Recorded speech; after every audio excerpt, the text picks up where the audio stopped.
time for Intelligent Machines. Jeff's here. Paris is here. Our guest, Rafi Krikorian, is the CTO of Mozilla.org, and he just released his State of Open Source AI. We'll talk about OpenAI models and why we should all get behind them. That and a whole lot more coming up next on Intelligent Machines. This episode is brought to you by Black Hat USA. If you listen to this show, you go deep on the technical detail. Well, so does Black Hat. For nearly 3 decades, it's been where the security industry's most rigorous research gets presented and pressure tested. More than 100 hands-on trainings taught by practitioners who've actually deployed in live environments, not lecturers reading from slides, and hundreds of peer-reviewed briefings that go well past the overview into the real work across the 4 areas defining security right now: AI and autonomous threats, cyber conflict, systemic resilience, and identity. This year, Black Hat's Briefings Pass includes all keynotes and main stage access, plus business hall entry. You also get breakfast, lunch, Arsenal Live tool demos, on-demand session access, and admission to the Midnight in the War Room screening. Black Hat takes place from August 1st to the 6th in Las Vegas. If you want the depth this show gets into in person with the people doing the work, this is the room. And we'll be there too. Prices rise on July 17th, so book before then. Use code TWIT for $200 off your Briefings Pass at blackhat.com/US-26. That's BLACKHAT.com/US-26. Podcasts you love. From people you trust. This is Twit. This is Intelligent Machines with Paris Martineau and Jeff Jarvis, episode 879, recorded Wednesday, July 15th, 2026. Alex Karp. It's time for Intelligent Machines, the show we cover the latest in AI, robotics, and all the smart doodads and doohickeys all around you. I would like to, before we introduce our very special guest for today's show, introduce Paris Martineau, who is our very special panelist, investigative journalist from Consumer Reports. Hello, Paris. Bonjour. Hello, Leo. Hello. Good to see you. Also, Professor Emeritus of Journalistic Innovation at the Craig Newmark Graduate School of Journalism at the City University of New York. Almost got there. So You're getting close. faster. If I jump on it, I think I can fool Benito, but never. That's Jeff Jarvis, author of Hot Type, which emerges from hot presses in 2 weeks. You can order it right now from jeffjarvis.com. Hello, Jeff. Hello, boss. Yes. Let me introduce our guest, who actually is a fascinating fella. Rafi Krikorian is the engineer Silicon Valley calls when something important is broken. How about that? He fixed the fail whale at Twitter, okay? Ran Uber's first self-driving fleet in Pittsburgh, rebuilt the Democratic Party's technology after the 2016 hack. Stop me if any of this is wrong, Rafi. Spent 6 years at the Emerson Collective, Lorraine Powell Jobs' wonderful I guess you call it almost an accelerator for great journalism. And he did a podcast there called Technically Optimistic, which I love. Since the fall, Rafi's been the first ever portfolio-wide CTO at the Mozilla Foundation. It's great to have you, Rafi. Actually, one thing that was interesting in your bio, even though you ran Uber's first self-driving fleet, you got in an accident in your Tesla under full self-driving. Your kids were in the back seat. That's right. And you were concussed. That is right. That was in just a few months ago. It was in November of this year. Is everybody okay? Everyone's fine. The hardware worked great. The software, a bit of a problem. Yeah, that seems to be the lacking thing there with full self-driving. Oof. Well, I'm glad you're okay. Do you still use full self-driving? I do not own a Tesla anymore. Oh, okay. Yeah, I assume getting in an accident with children in the car is enough to. And also, fun fact: the insurance on a full collision on a Tesla is more than its resale value. So totaled. Yeah, it was totaled. May I ask what you drive now? I'm back to my 2016 Subaru, which I have completely hacked apart. So I'm very happy with that right now. And there is no self-driving in that at all, right? Oh, I mean, there's actually a self-driving system. Are you using Comma AI or something in there? I have hacked a Comma AI system into it. And do you feel that's more reliable than Tesla's FSD? No, absolutely not. It just gives you something to tinker with, just to be clear. Well, no, Comma AI is very interesting. We've tried to get George on the show for ages and ages. He has actually kind of an interesting take on AI, but we'll talk about that when we get him on. Let's talk about today. You delivered a talk, the first state of open source AI, and people can go to the webpage, which says, by the way, version 1.0 recurring. So this is not the end of it. Your conclusion. Well, I'm going to let you summarize your conclusion. Then we can look at some of the data. Yeah, I mean, I think I would say three things. One is that open source models are almost at parity for everyday use cases. Wow. Like I think we looked across all the entire model ecosystem. We looked at data from OpenRouter. We looked at all these things. And it seems like for everyday use cases, not frontier work, which I totally acknowledge, that open source models are good enough. Like people are, and the market is shifting toward them. So I think that's number one. I think number two is that the actual untested parts of the open source AI stack have moved to what we call the agentic harness. It's no longer the models. There's lots of reasons why people like to talk about models, but it's things like open code or things like the Hermes agent or things like that, which actually wrap the model. That's where the contested parts of the open stack remain. And then the third is sort of like the sovereignty finding of just like, there are a lot of countries around the world which are eager for open source AI systems because in a lot of ways they're worried about the supply chain when it comes to American technologies and what happened with the Mythos shutoff. And so that sent a ripple effect across the entire world on the sovereignty end.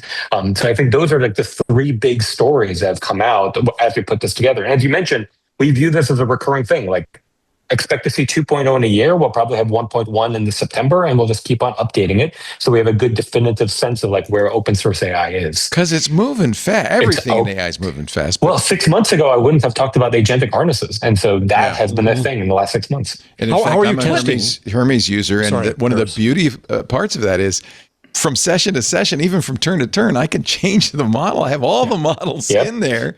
And I use Ornith, which is a kind of a distillation of Qwen, and it's a very good it's running locally on my machine, and for 99% of it is all I need for agentic work. But that is, I think a lot of people would say, wait a minute. Open weight models are, and by the way, I prefer open weight to open source. I think it's accurate. Okay, because they aren't open source. They don't tell you. Open source. They don't tell you the code they're using to train or anything like that, but they will show, but you can get the parameterization. You can get the weights of the model. And maybe more importantly to us, you can get the model. Exactly. You can, if you have enough memory, you can run GLM5 too locally. Yep. And that's probably really mostly what we're talking about when we're talking about open. Did you ever change the weights, Leo? Do you ever screw with the weights? I don't. No. I wouldn't know how. Yeah. But it is kind of cool. You can play with it. But still, I think when you say that open weight models are approximating the frontier models, I think there's a lot of people, especially people who are spending a lot of money on Fable and Sol, who would say, "What?" Yep. I think true? I think it's a jagged frontier. I don't That's think key, it is, isn't it? It's jagged. So it is not the case that the open weight models are equivalent on all tasks. I'm saying that they're equivalent for about like 80% of everyday tasks. I mean, I equate it to like, I don't need a Ferrari to manage my calendar. In fact, like it's probably annoying to drive a Ferrari to manage my calendar. Fable should not manage my calendar. I've found that out.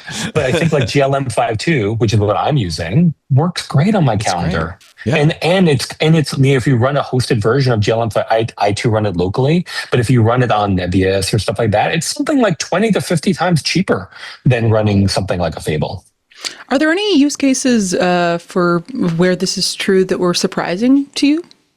I mean, like, I do think that like one of the biggest questions is, can these things run overnight and not be talked to while they're doing things? Like, can they actually just keep on working on a complicated task while I sleep?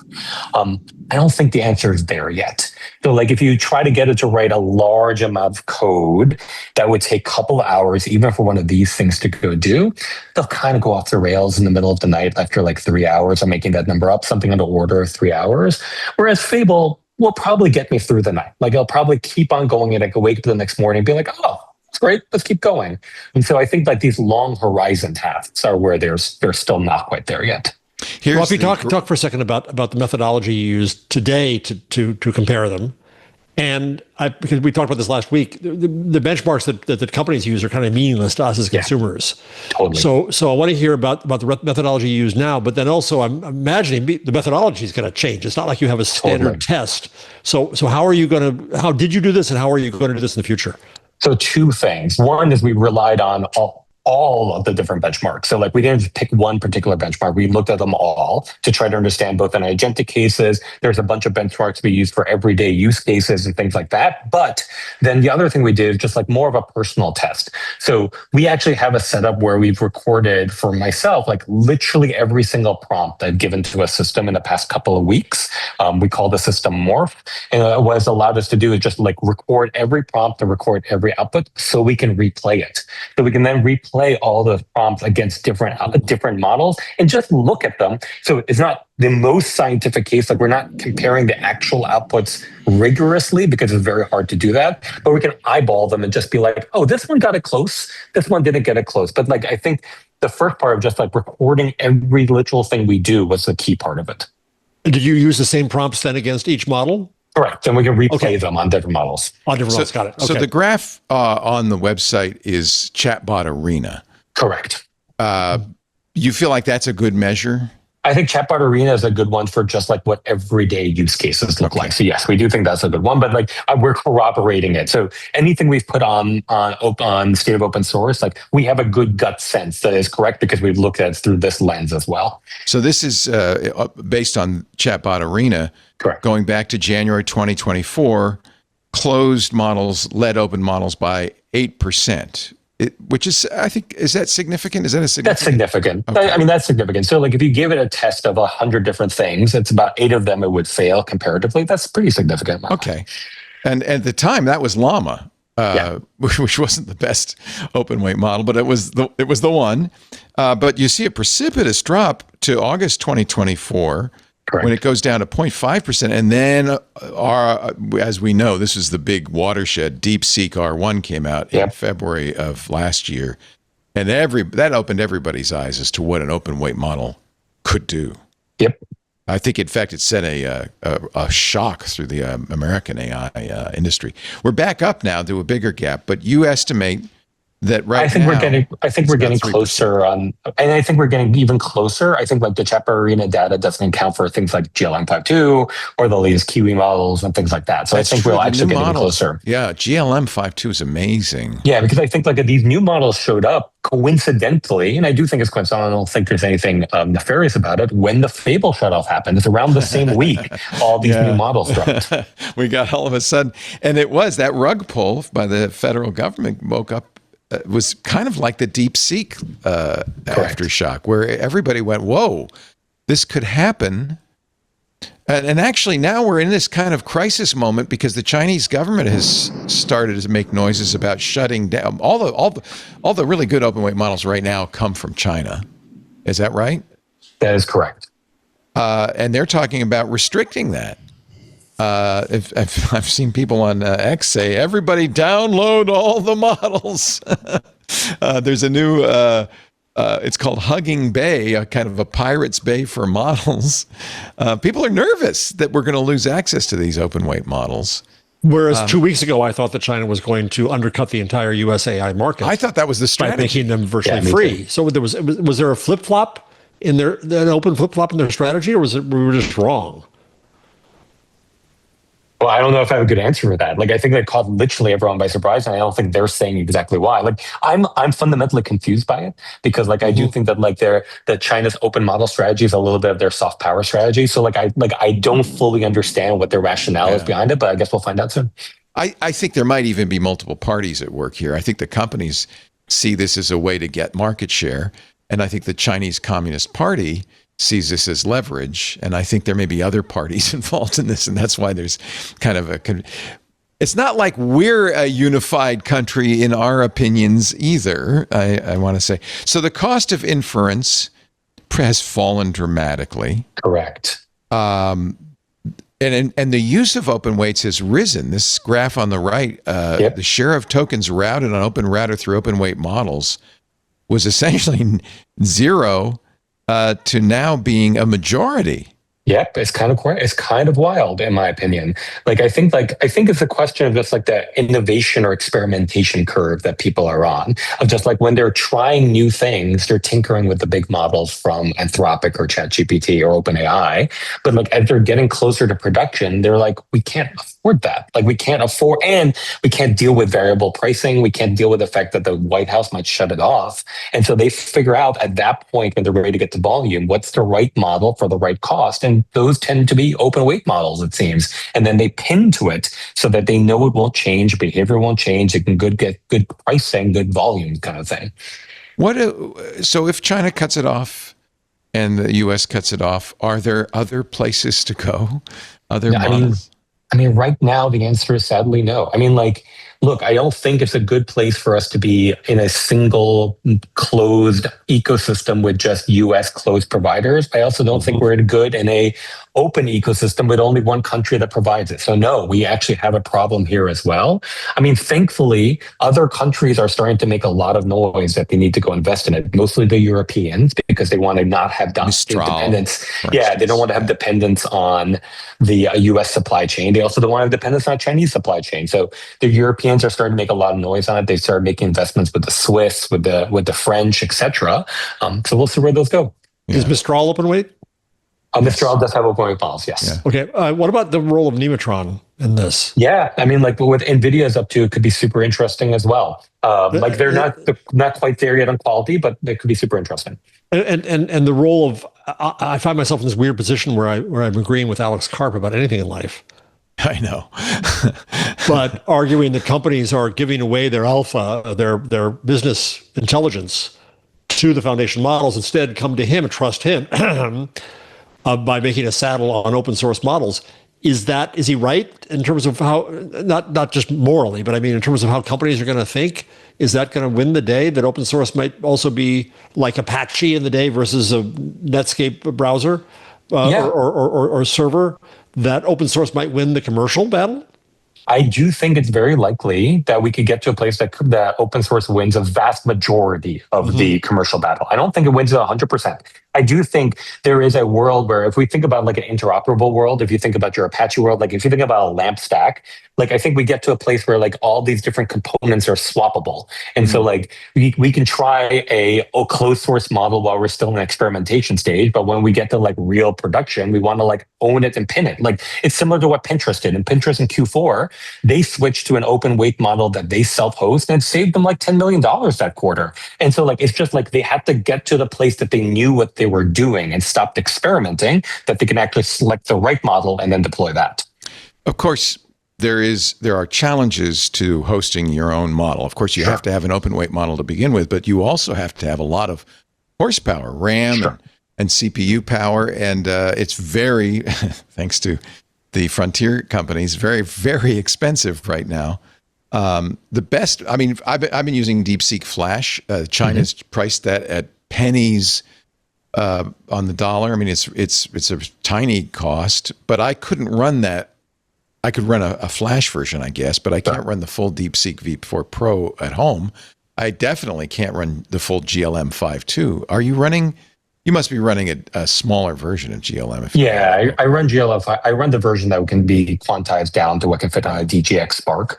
So like that's what I do at my home. But like, I think for these enterprises, I think this is just a OpEx CapEx calculation, right? Like at some point, the price of the tokens get to so high that like it actually makes sense to buy servers and have the SREs if you can get it. Like that. If you can get it. But then you're right, Jeff, that there's a huge concern. We're going to talk about it later in the news section about privacy. It's become very clear that when you use a cloud-based model, in order to use a cloud-based model, It has to upload everything. In fact, people just found out that Grok is in fact uploading more than everything.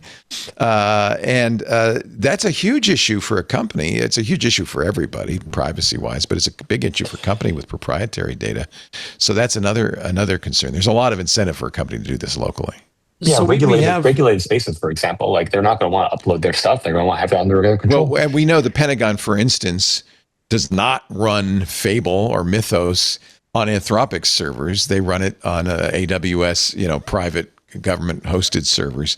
That's going to be another big business, by the way, is private compute. Some assurance of that.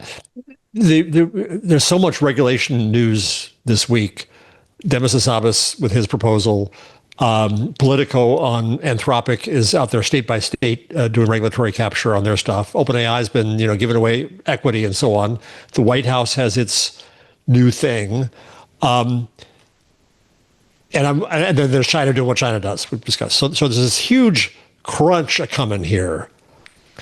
And there's some fear that open models could be outlawed, could be restricted in some way. How much of a fear? And that's our best competition. Is not one single company to the big guys. It's the institution of open source. Coming out of this and seeing how important open source is, and I fear that your report is in a bit of a red cape to a bull to the frontier companies. Is like, open source is ever more a threat to them. Well, yeah, he's not telling them anything they don't already know. Exactly, but they're going to push ever more for regulatory capture. So how much danger could open source be in? No, I think open source under massive attack right now. Like, in fact, to the point that I'll be very honest, to the point that I think I underestimated how much attack open source is on until we put this report together. Because as we started talking about it, the amount of, I think the reception I would say to it is about 80-20. 80% is incredibly positive toward it, and 20% is outright hostile. And so I think we underestimated that. But I think I want to also remind us that there's the rest of the world out there. So I think we're going to have a lot of problems in the United States when it comes to open. But I think the rest of the world is actually leaning in because they sort of see the same model that built the internet, built Linux, stuff like that. But on the other hand, I went to a World Economic Forum event about 2 years ago in San Francisco, and there was a contingent there that said open source, open model, open weight is dangerous because people can take down the guardrails. God knows we shouldn't have them. So it sounds a little European to me too, is the regulate mindset is we must control. And the frontier companies say, well, you can control us. We'll write the regulation, but we'll be there and you know who we are, we know what we're doing. I think there'll be some set of people who are worried of the moral panic level of worry about AI could hit open source first. It's not just the frontiers companies, it's also others saying this shit's dangerous. And there's some think that's the most dangerous. I think that's wrong, but they'll say that. No, and I agree. And I think that a lot of that's actually going to come from the big frontier labs pushing that narrative in the grand scheme of things. I think that I think the question that the other countries, and we talk to a lot of them all the time, it's going to be a race between do they think about sovereignty or do they think about those fears and which ones are going to come first? Because I think if they want to think about sovereignty, and I've heard this directly from a bunch of them, their only path to it in this world is to start to build on those open weight models, to start fine tuning them toward what their country needs and stuff like that. So I think cutting off the open weight models, and maybe someone needs to connect the dots for them, could be undercutting their sovereignty plans, but they at least need someplace to start right now. Yeah. So we're again talking to Rafi Krikorian. He's the CTO of Mozilla, and just today published Mozilla's first State of the Open Source AI. It's all online at opensource.ai. You say open ships easy, but deploys hard. What does that mean? Correct. Yeah, it's really easy to publish these open weight models. We're seeing them all the time. Hugging Face has 13 million more models that you can download. But the biggest thing, we did this developer survey worldwide where we asked developers are you using open source or closed source? If you used open source, when did you use it? What happened? Stuff like that. And open source has a huge churn problem. Like I think like lots of people have tried open weight models and open source systems, but then they gave up because it was too hard to maintain stuff that we've talked about. It was too hard to stand up. They had to figure out the talent to be the SREs. They had to get access to all these GPUs that they would deploy they would deploy inside. So something like 70% of people who tried it didn't follow through with it. There's nothing easier than firing up Claude Code and exactly. Opus, I mean, like right? even I have this thing. Like when I do a weekend hack, like I'm hitting the OpenAI API, right? Like so that's the thing that we as an open source community need to fix. That if we really want this path to go, we need to make it as easy as using the OpenAI API, or get as close to it as possible. Well, that's why those open harnesses are so important, and the Open API from OpenAI. Well, so this is your audience for this are Leos, are people who are going to try to install this stuff. I think the audience is enterprise more than that too. There's a lot of people like me, but enterprise is also I feel like a broader category that's going to just require a lot more fine tuning. Like the Leos, I think, are going to be the easiest adopters because they're willing to get in there, get their hands. And I got nothing to lose. The enterprise is like, well, why don't I continue to renew my enterprise Anthropic subscription, which is going to be a bit harder. But I think another level. But I think one of the things that's going to happen there is just like, we ran this experiment in Mozilla AI, one of our subsidiaries, and one of our top engineers just did the math. He's just like, well, if I actually had to do API calls for everything I did all month long, it would have been $10,000. Yeah. Instead, right now, I'm paying a $200 Claude subscription. Is that going to end after the IPO? Like, is this going to follow the same thing as like rideshare pricing? So like that could actually be one of the drivers too. It is a risk. And if it happens, you better be ready. It's like you can't, if they do pull the rug, you can't just say, oh, well, now I'm going to start using GLM. Yeah. Now's the time to start planning and thinking about that kind of thing. Well, is there like WordPress in the early days was so smart versus its competitors. By being open, it enabled its competitors to become hosts just like WordPress is. That's exactly the point I was going to make. This reminds me so much of the early days of open source software, where there was you could always use LibreOffice, but Microsoft Office is a no-brainer. Nobody ever got fired for buying IBM, right? No. Well, so it's the same, it's the same battle, though. It's just moved forward into the AI sphere. Correct. And I think we now know, looking back, that we should have probably supported open source a lot harder. And now maybe it's the time to support open weight AI.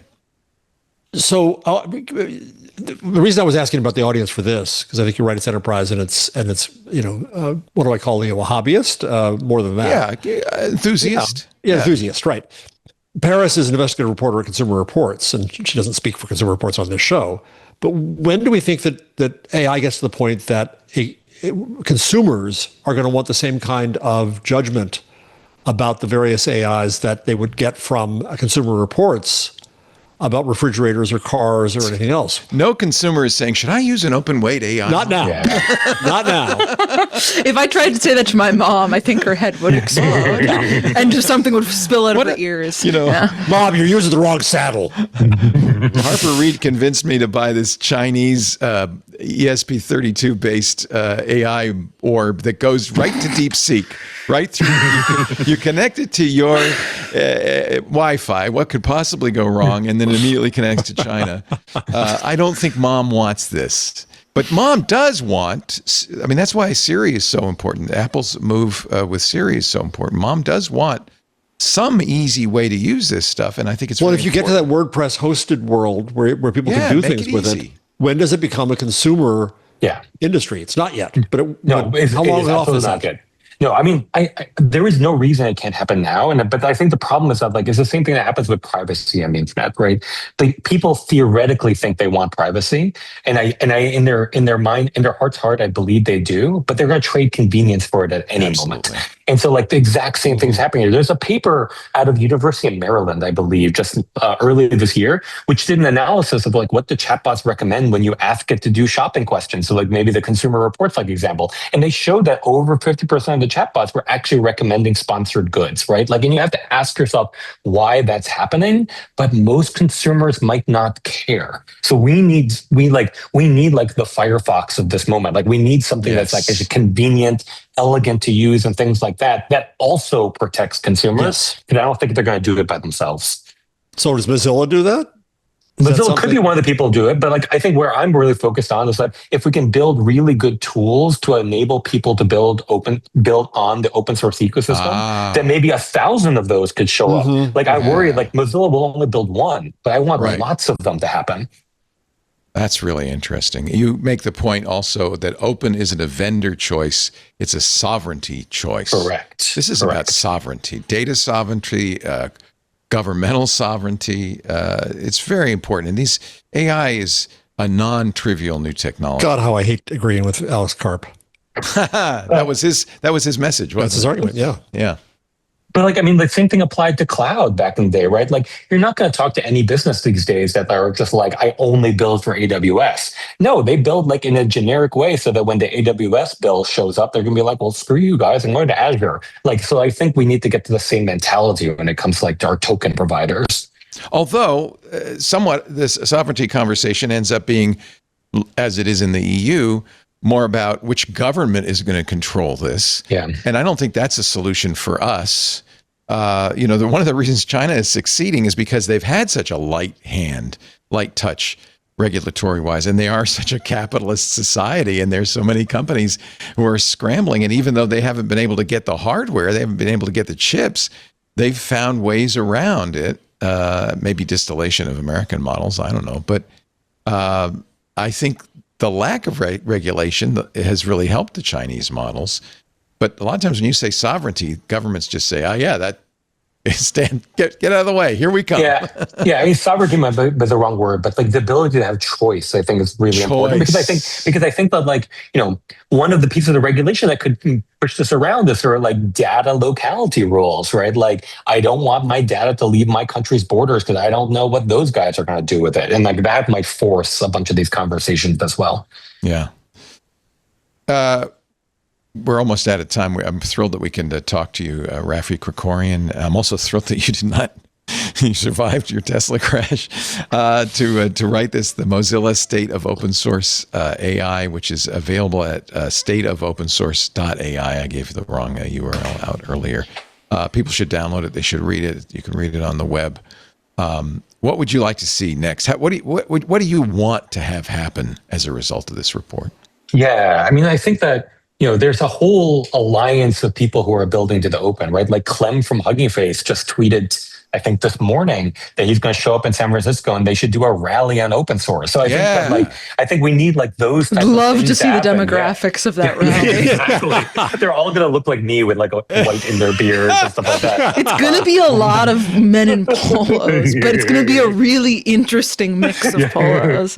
Just don't carry tiki torches and you'll be all right. Yeah. But I think we need more and more people. Like we need more proof points, we need more examples, and we need more learnings, right? Like all these companies are deploying large amounts of like what they call FDEs, right? Like these forward deployed engineers that's getting their software out and embedded into Fortune 500 companies left and right. So we need the counter, we need the alternative, we need the third way to show up here. And I think the technology is ready. So now it's a deployment problem. So now we need people to trust it enough to deploy it. Is there revenue needed for the development of more open source models? I mean, yeah, I mean, I think money. I mean, I think the amount of money that these companies are going to spend on marketing this year alone dwarfs the entire money in Mozilla's endowment, right? So, like, I think yes, money is always helpful, but at the same time, we're seeing people even like A16Z. We're seeing investors throwing lots of money toward open source right now, but it's unfocused. It's all scattered. Mm-hmm. We just need to we need the lamp stack of AI. Like we need that kind of rallying of like we're coming together to build software that can be deployed like in Ubuntu or deployed like a Linux or things like that. I think honestly, we also need a lot of smart innovators to work on ways to get models smaller, to work on ways to get models smarter, to think about models that slice up the problem space so that they do specific things well. And I think that's going to take.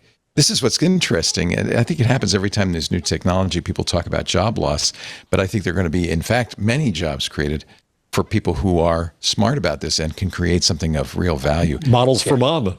Yeah, I'm very grateful to Mozilla. I use Firefox, and I think if it weren't for Mozilla, we would be in a one browser world, I think open source really is super important, and I think open weight models are equally important. As you say in your report, we bet on open the first time, open won. Together we can do it again. Can I ask one more question? AI. Go ahead.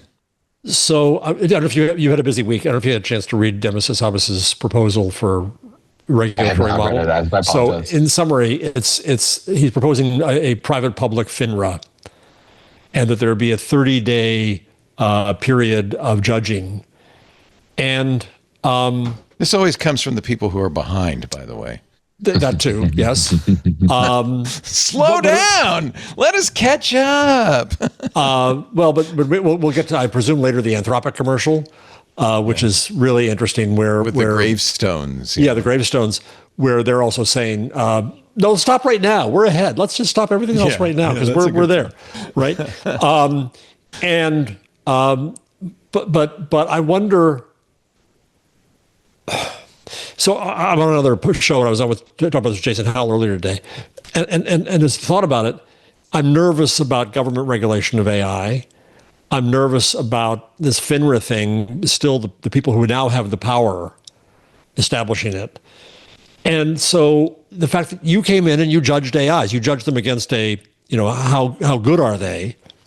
Do you also come in at some point and delve into the how dangerous are they, or because we need independent voices to judge AI on quality and risk and so on, rather than, I think, thinking that we can create some officialdom to do it.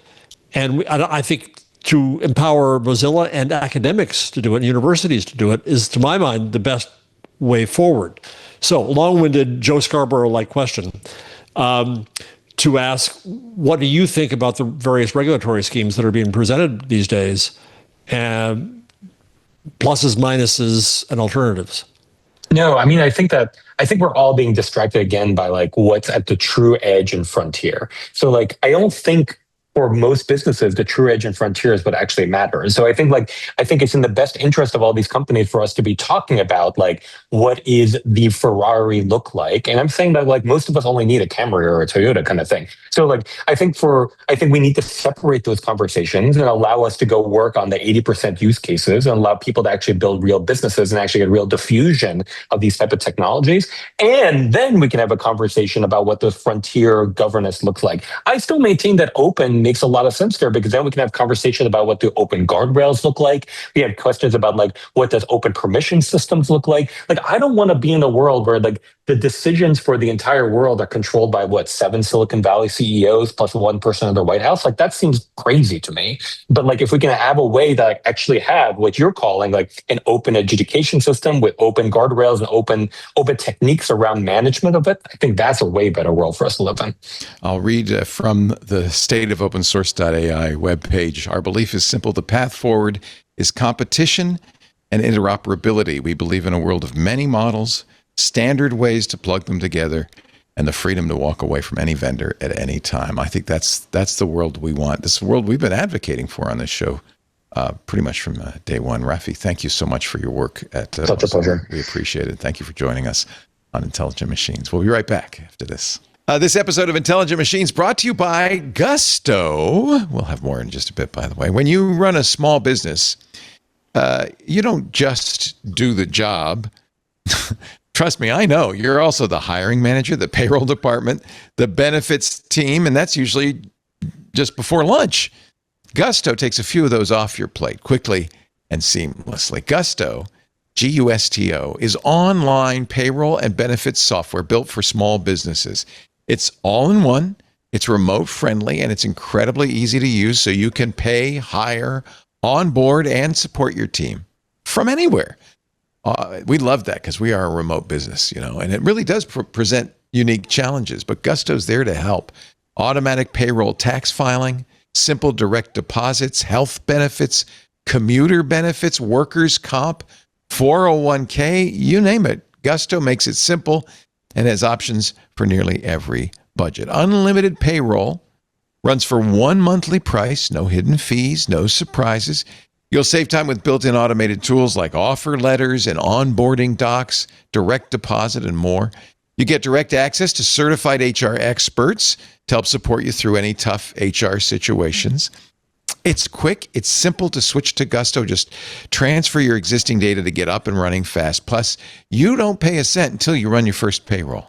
Gusto is ranked number 1 on G2's highest satisfaction products list for 2026. That's pretty cool. And is trusted by over 500,000 small businesses. Try Gusto today. Gusto.com/machines and get 3 months free when you run your first payroll. That's 3 months of free payroll at gusto.com/machines. One more time, gusto.com/machines. Make sure you use that URL. That's how you support the show, so then they know that you saw it here. Gusto.com/machines. We thank Gusto so much for their support of intelligent machines. Well, this was, as always, a huge week in AI with lots of news. I guess we should start with Apple suing OpenAI. This is the most public breach. They were partners. ChatGPT was the thing Siri went to when it couldn't handle your question. It still does, but I have a feeling that those days may be numbered. Apple alleges that a 24-year executive, he was at Apple 24 years, vice president at the design. Oh, he wasn't 24 years old. He was there for 24 years. Been there. Paris here. I was about to say, not 20. I thought you meant 24-year-old as well, but no. No, 24-year executive. 24-year tenure. Yeah. No fool, supposedly but he was a member of Apple's, he was executive suite. He was their chief hardware officer. He had been involved in the design of the iPhone, the AirPods, the Apple Watch. I mean, he was so trusted that when he decided in 2024 to leave Apple, Apple said, good, you could take your time. We want you to train your successor. No hurry. We're not, you don't have to, we're not going to lock the doors behind you. Maybe they should have, at least according to this lawsuit. And again, this is Apple's side of the story. OpenAI says, we don't steal company secrets. We don't do care. that. Of course, if you don't trust OpenAI, and I think there is kind of this general thought, especially after the Ronan Farrow article in the New Yorker, that maybe Sam Altman is a little bit slippery. This might just play right into that narrative. Apple accuses OpenAI of. I give you the scenario. Tang Tan left in 2024. He and another member of the Apple technical staff went to I.O., which Johnny Ive, you may remember him as Apple's head designer for many years, had started, went to work for them. And then a couple of years later, you may also remember Sam Altman and Johnny Ive walking into a bar. Looking like they were about to announce a pregnancy. Yeah. I have some bad news for you. $6.2 billion acquisition of I.O. products. Along with that comes Tang Tan. By the way, we should mention Johnny Ive is not mentioned anywhere in this lawsuit. That's actually kind of interesting. Isn't it? They say that Tan, when he left, brought company secrets with him and emailed Apple suppliers and said, hey, I might have a job for you. Told job candidates interviewing people who are still working for Apple to bring actual parts from Apple to the interview. To which the job candidates repeatedly said, we're allowed to do that? Well, at least which one I did. think is. One did, yeah. I think the suspicion is that that's the guy who went to Apple and said, hey, you know what they're doing here. Because I think this is what happened. I mean, the amount of details in this suggests to me more than one person turned. Yeah, but it's all Apple's Apple. point of view. So Yeah. this is. But Apple is also notorious about kind of collecting this sort of information slowly, methodically, and then waiting so that they can strike. They claim that they sent a cease and desist order to OpenAI. OpenAI says, yeah, okay, your outside lawyer sent it to Wang, but he should have sent it to Chang, and because he sent it to the wrong guy, we didn't reply with the Chinese name. And you were confused. It's this story is amazing. It was a 41-page complaint, which reads like a great novel. I mean, you gotta read the pleading. It's just Let's not forget, Apple was the company that it's one of those complaints that's written for a mass audience. Yeah. Sorry to interrupt you. Well, Jeff. that's an important point, because that's an interesting question, is why, Apple? What's going on here? Are you trying to stop OpenAI from making a hardware product, which everybody says they're about to do? In fact, we'll talk about what the leak says that product will be this year. Are you trying to put the kibosh on their IPO, which is perhaps imminent? What's going on? Or maybe you're just really hurt. I mean, down. Apple is kind of famously, if not litigious, they're famously maniacal in a way, vindictive and maniacal in a way that borders on litigious, regardless of whether it happens in the actual court of law. Like this sort of, the amount of details and tenor of this complaint wasn't surprising to me as someone who's just tangentially followed Apple both in and out of the courtroom. Let's also remember Gizmodo and sending Apple cops after a reporter who came across a stray iPhone. Right. The thing What a story. That's of interest is, of course, everything that Apple's asserting here can be proven or disproven in court with discovery. Discovery is always a double-edged sword, as Apple learned in the Epic lawsuit. That sometimes stuff gets revealed in your own secrets that you maybe don't want revealed. But yesterday we were talking about this on MacBreak Weekly. There was some speculation that I think Andy Iannacco said they want to turn OpenAI upside down and shake them really hard. See what comes I out. think the thing that's just important to emphasize here is that Apple, more so than any tech company I know of, is maniacal when it comes to leakers. Right. They will follow the ghost of a leaker to the end of the earth and then write a 40-page complaint about it just to try and stop people from following in their footsteps. They're one of the few companies in Silicon Valley that still to this day, even in an age of constant leaks and inside reporting, will really go after people for it. So I think that this being OpenAI, of course, they're going to turn what was already something up to 10, they're going to turn it up to 22. It'll be very interesting to see what happens. It could, there's a number of scenarios. It could go on for 5 years. I mean, it could really not harm OpenAI's hardware efforts, because it could go on for so long that by the time Apple got a judgment, OpenAI would be on the 8th generation of whatever they're doing. Well, or does it, I mean, the rumors we're going to get to about OpenAI, I think sounds like a really dumb product. Might this have affected their rollout that, we were going to come up with a phone, but bad timing. Let's come up with something stupid instead. Remember, there's no weight of law here. This is just a lawsuit. A complaint. Anybody can say anything in a complaint, people. Nobody's I will stopping also say OpenAI that. from doing anything. One of the people who left fairly recently for OpenAI is the head of glasses at Apple.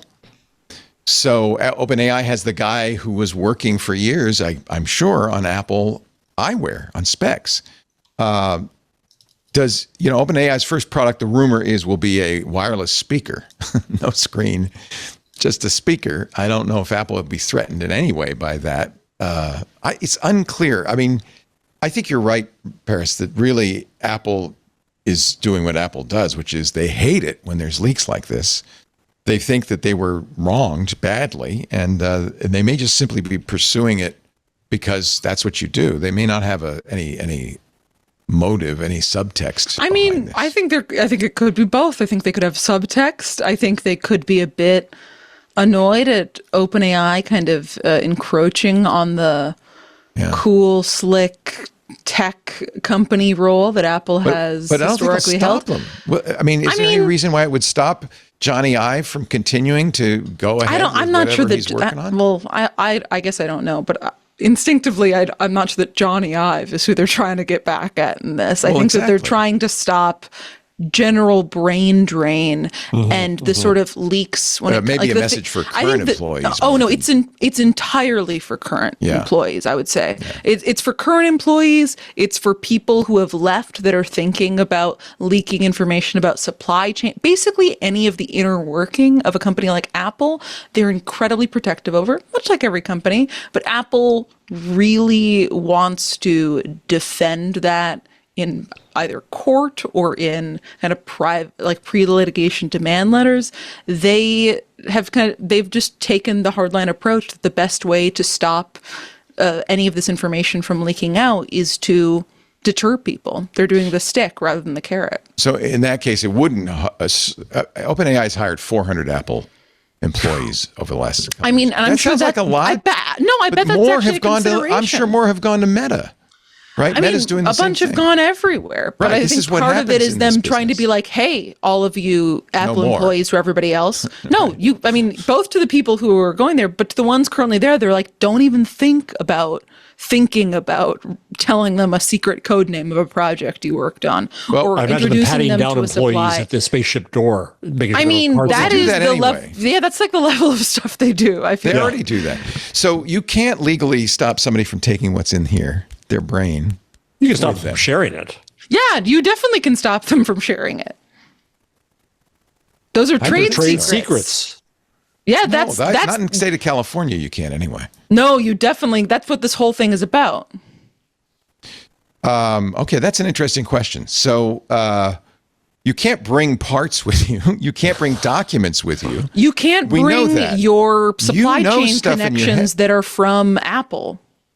If you know that Apple is going to next build a drone airplane, you can't tell anyone that. That's you sign an NDA to that effect. Well, that's a different matter. So you may have an NDA with Apple. Every single one of these employees has an NDA. That's what they're talking about. Yeah. Yeah. But this isn't a lawsuit over an NDA. Yeah, but the point of this lawsuit is to acutely remind all of the employees that, hey, if you are trying to break your NDA, we are watching, we are ever vigilant, and we will come after you. We will define trade secrets broadly. Yeah. This is something that I've seen a lot with other journalists that cover Apple. Apple's one of the companies that every once in a while you'll have a kind of big scandal or a big in tech journalism world where you'll see Apple suing somebody for leaking to a journalist, and they've tracked it through some complicated array of a work phone pinged there, a computer connected to this, and will try and come after a leaker there and then get the journalists all of their other Apple sources. So partly because of Apple, one thing that's changed a lot in California is this kind of enforceable NDA. For instance, we no longer allow non-competes in California. They are allowed in other states of the union, but you can't do it in California. And the thinking is, Steve Jobs has always done this.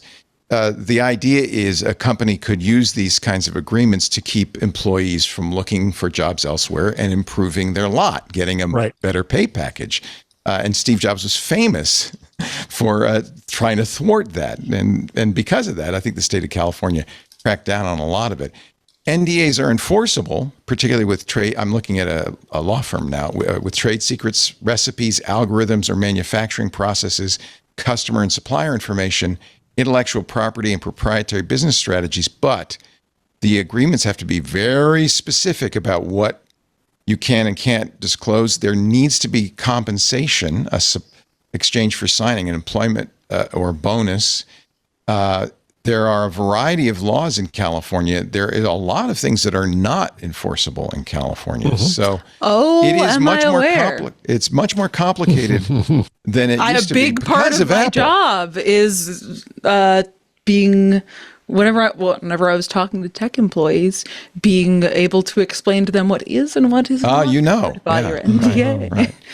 So Apple's job is not maybe as easy as this pleading would but indicate. It's made easier by the fact that what they're trying to do is just scare people. Yeah. That I think they've accomplished. Is so easy. They've completely accomplished that.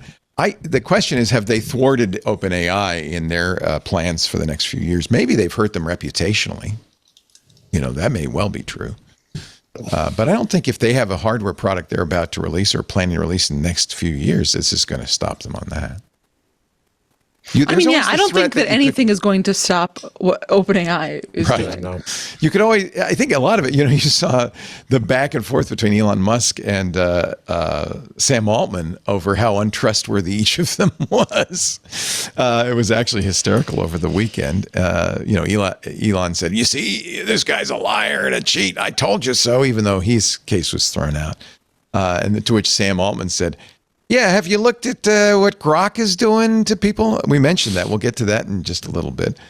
You also mentioned, and I think we should talk about this a little bit, Demis Hassabis' "It's time for a global AI watchdog led by the U.S." Man, what do you think? I don't know if I like this idea at all. It's public-private. It's a FINRA. He says that you should take that the high-end frontier models should have FINRA, we should say, is the Financial Industry Regulatory Authority, which has both independent experts and government. Right. So it's private-public.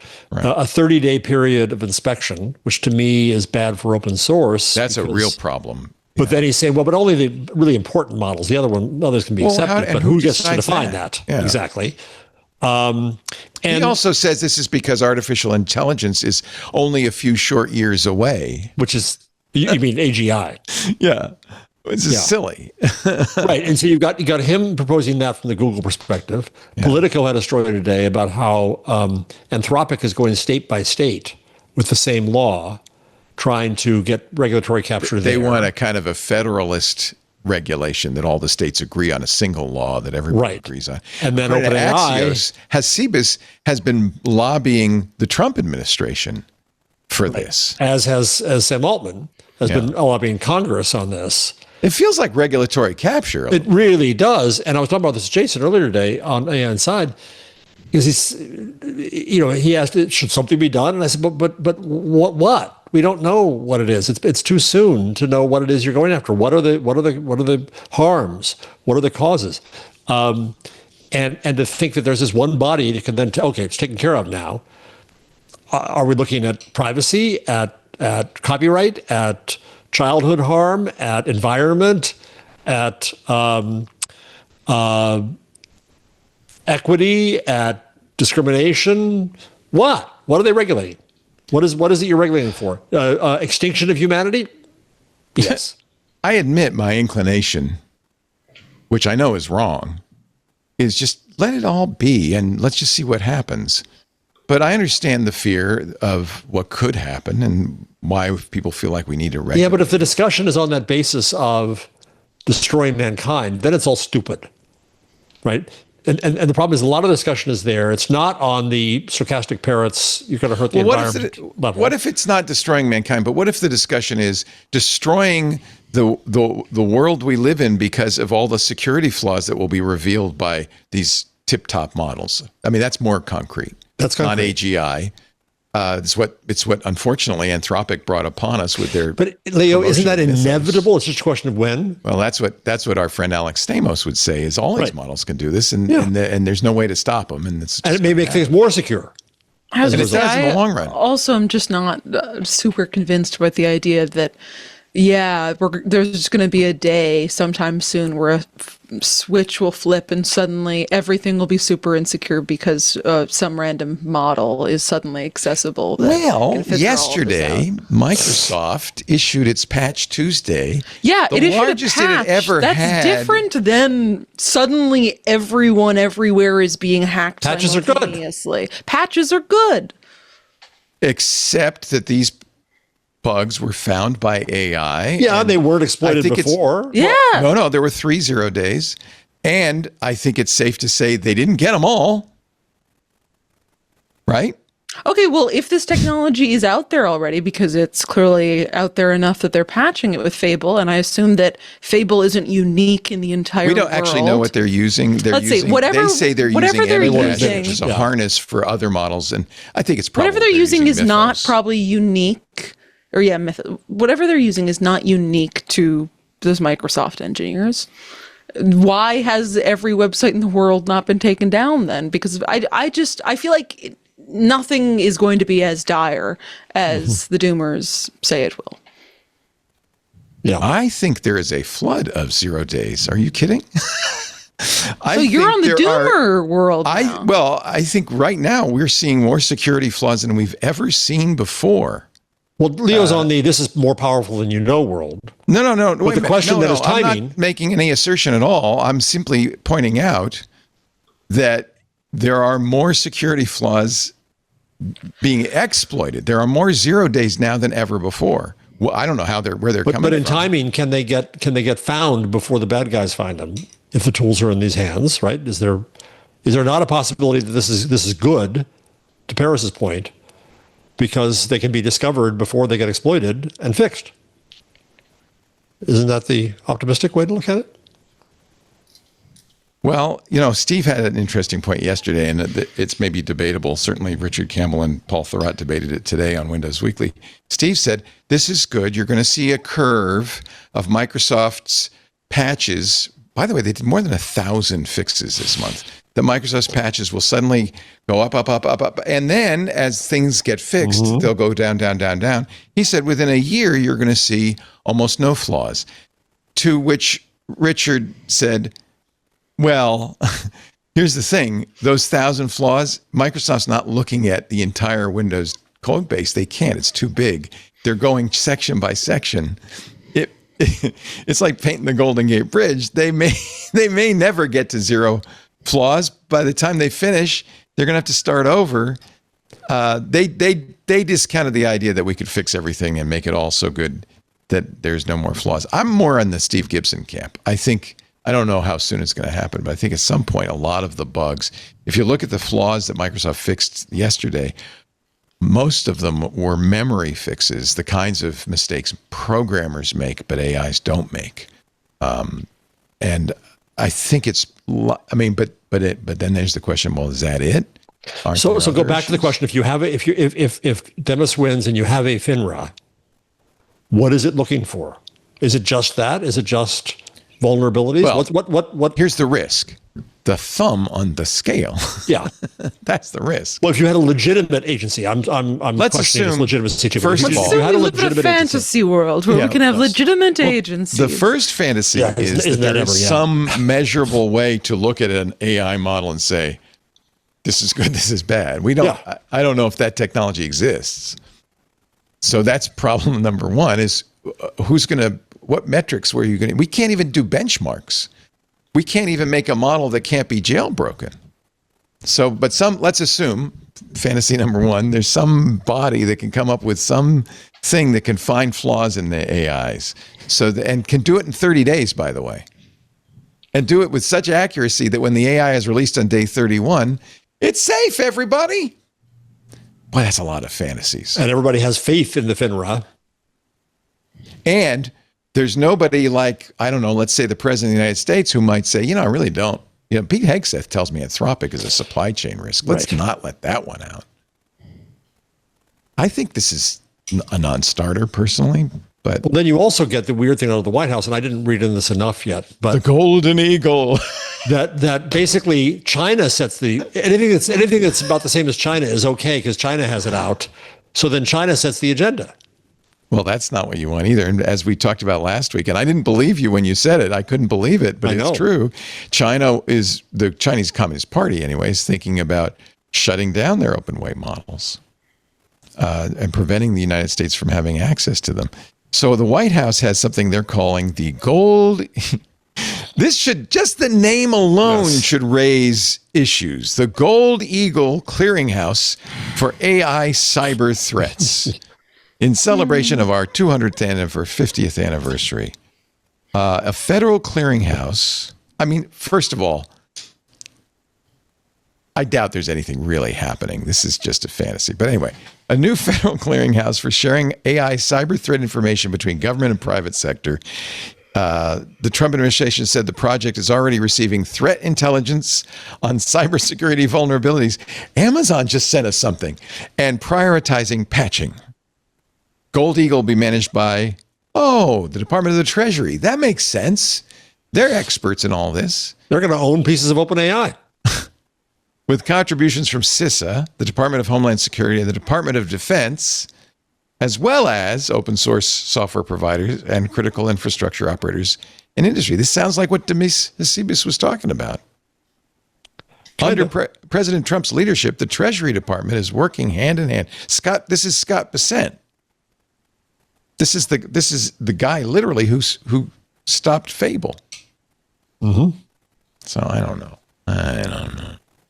Mark Wayne Mullen, the fabulous Secretary of Homeland Security, said they will also further explore ways for the technology to be leveraged for cyber defense. My buddy Alex Karp has some ideas along those lines. We're reaching the maximum number of Alex Karp name drops. I think we are now at the peak. Twit history. Yeah. Alex Karp. Just trying to get there. Is it like Beetlejuice? I hope he's not going to appear. Oh, God. All right, let's take a little break. We'll come back with more. You're watching Intelligent Machines. Paris Martineau, Jeff Jarvis. We are glad you and Alex Karp are with us today. In spirit. In spirit. Yeah, he might be watching. I don't know. Shout out to Alex Karp out shout there. Out to Get in the Habermas. comments. Yeah. Ladies and gentlemen, our show today brought to you by Monarch. I love Monarch. I use Monarch. But I got to tell you, my subscription recently, I bought a year.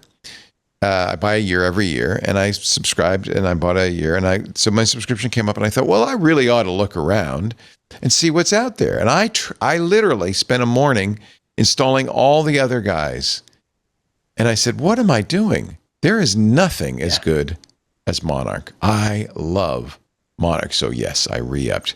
Monarch is the personal finance app that tracks everything. I put it all in there: accounts, investments, savings goals, spending, retirement plans. With Monarch, I'm literally relieved that I can see for the first time ever my complete financial picture. And I know where there are gaps. I know where I need to do something. It's kind of like having a financial advisor in your pocket. Actually, it's more than kind of like it because of Monarch's AI that's built in that actually encapsulates the knowledge of real financial advisors so you can ask questions and get real advice. It's pretty cool. Most apps will tell you merely, this is what you spent last month. Monarch helps you set goals. It helps you map out big purchases to see if you're actually on track before it's too late to adjust. You can ask this brilliant AI assistant. It's built into Monarch. You can say, I don't know, how much did I spend on travel last summer? Can I afford that vacation this fall? Is it going to hit my savings, or can I save up fast enough? You can spot things you wouldn't think to look for because there's also AI insights. Has your spending gone up, or is it just inflation? You get a heads up on what's happening with your money. There's a weekly AI weekly recap. It'll flag spending spikes. Things that you know, it sees things that you don't see because you're in the middle of it, right? Net worth shifts, upcoming expenses. There's lots of little quality of life features in there too, like Monarch's bill split, which lets you scan a receipt. Everybody says, that was mine, that was mine, that was mine. Then it settles up, and you don't need a separate app to do that. But it's just little quality of life things because these people at Monarch are really making a great product. Write your own money story with Monarch. Use offer code IM at monarch.com. You'll get your first year of Monarch Core half off. That's just $50, 50% off your first year at monarch.com with the code IM for 50% off your first year. Monarch.com. I don't know why there's a picture of Paris with a carp in the Discord. Oh no, I summoned the carp. You summoned the carp. Oh, I get it. Not Alex Karp, the fish. Yes. Actually, this was going to be one of my picks, but I will mention it. Can we get whoever did that do a slot picture of me holding a luxurious carp? So it's an A-lux carp. Does anybody have, I bet you have one, Paris, a big mouth Billy Bass lying around? No, but I should. I'm going to order that right now. And look at this. This should be the next OpenAI device. It is a GitHub project by Morgan Willis. Perfect. It's called Bill AI Bass. You attach an AI to Big Mouth Billy Bass.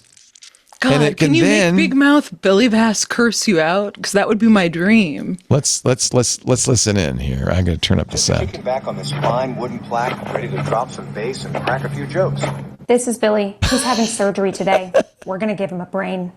This brain will run on a Raspberry Pi and is powered by an AI agent that I created using the Strands Agents SDK. See, this is cool. This is a local AI agent that calls a model hosted in Amazon Bedrock. It's not fully and local. For enterprise-grade fish security, I deployed an IoT certificate to the fish so that there are no hard-coded credentials. Wood and wires, pal. No of wood and wires, pal. No magic here. Just good old reliable tunes. And just like the original Big Mouth Billy Bass, you can hear the gears going. Yeah. It used to just sing, "Don't worry, be happy." What's the thing? You have the talks, Paris, that your father had on his desk all those years? You could do it to that? Yes. The smart guy? I couldn't agree with you more completely. Thing is, he's already perfect. There's nothing that's more the to thing, add. is he's perfect, and I couldn't ever What change. would you Maybe I could get change? another one and mess around with that one. No, That would be no. my third one of these I've purchased, because I did. How I obtained this is I was on a vacation with my parents. We were reminiscing, and I drunkenly bought 2 on eBay because they don't make these anymore. And Well, sent one to my parents and one to me, so I could buy You got a a third. backup. You got a backup. Send one to Melise, and the whole family will be. It's true. I can send Melise the AI one and not tell her until one day it awakens. And it's like, hello, Melise. I'm watching Percy's you. The next big thing. You can get 11 labs to do the voice. You can get 11 labs to copy the voice too. That's You can. Yeah. It could I have couldn't that agree voice. with you more Hi. completely. Melise, you're right. When you're right, you're right.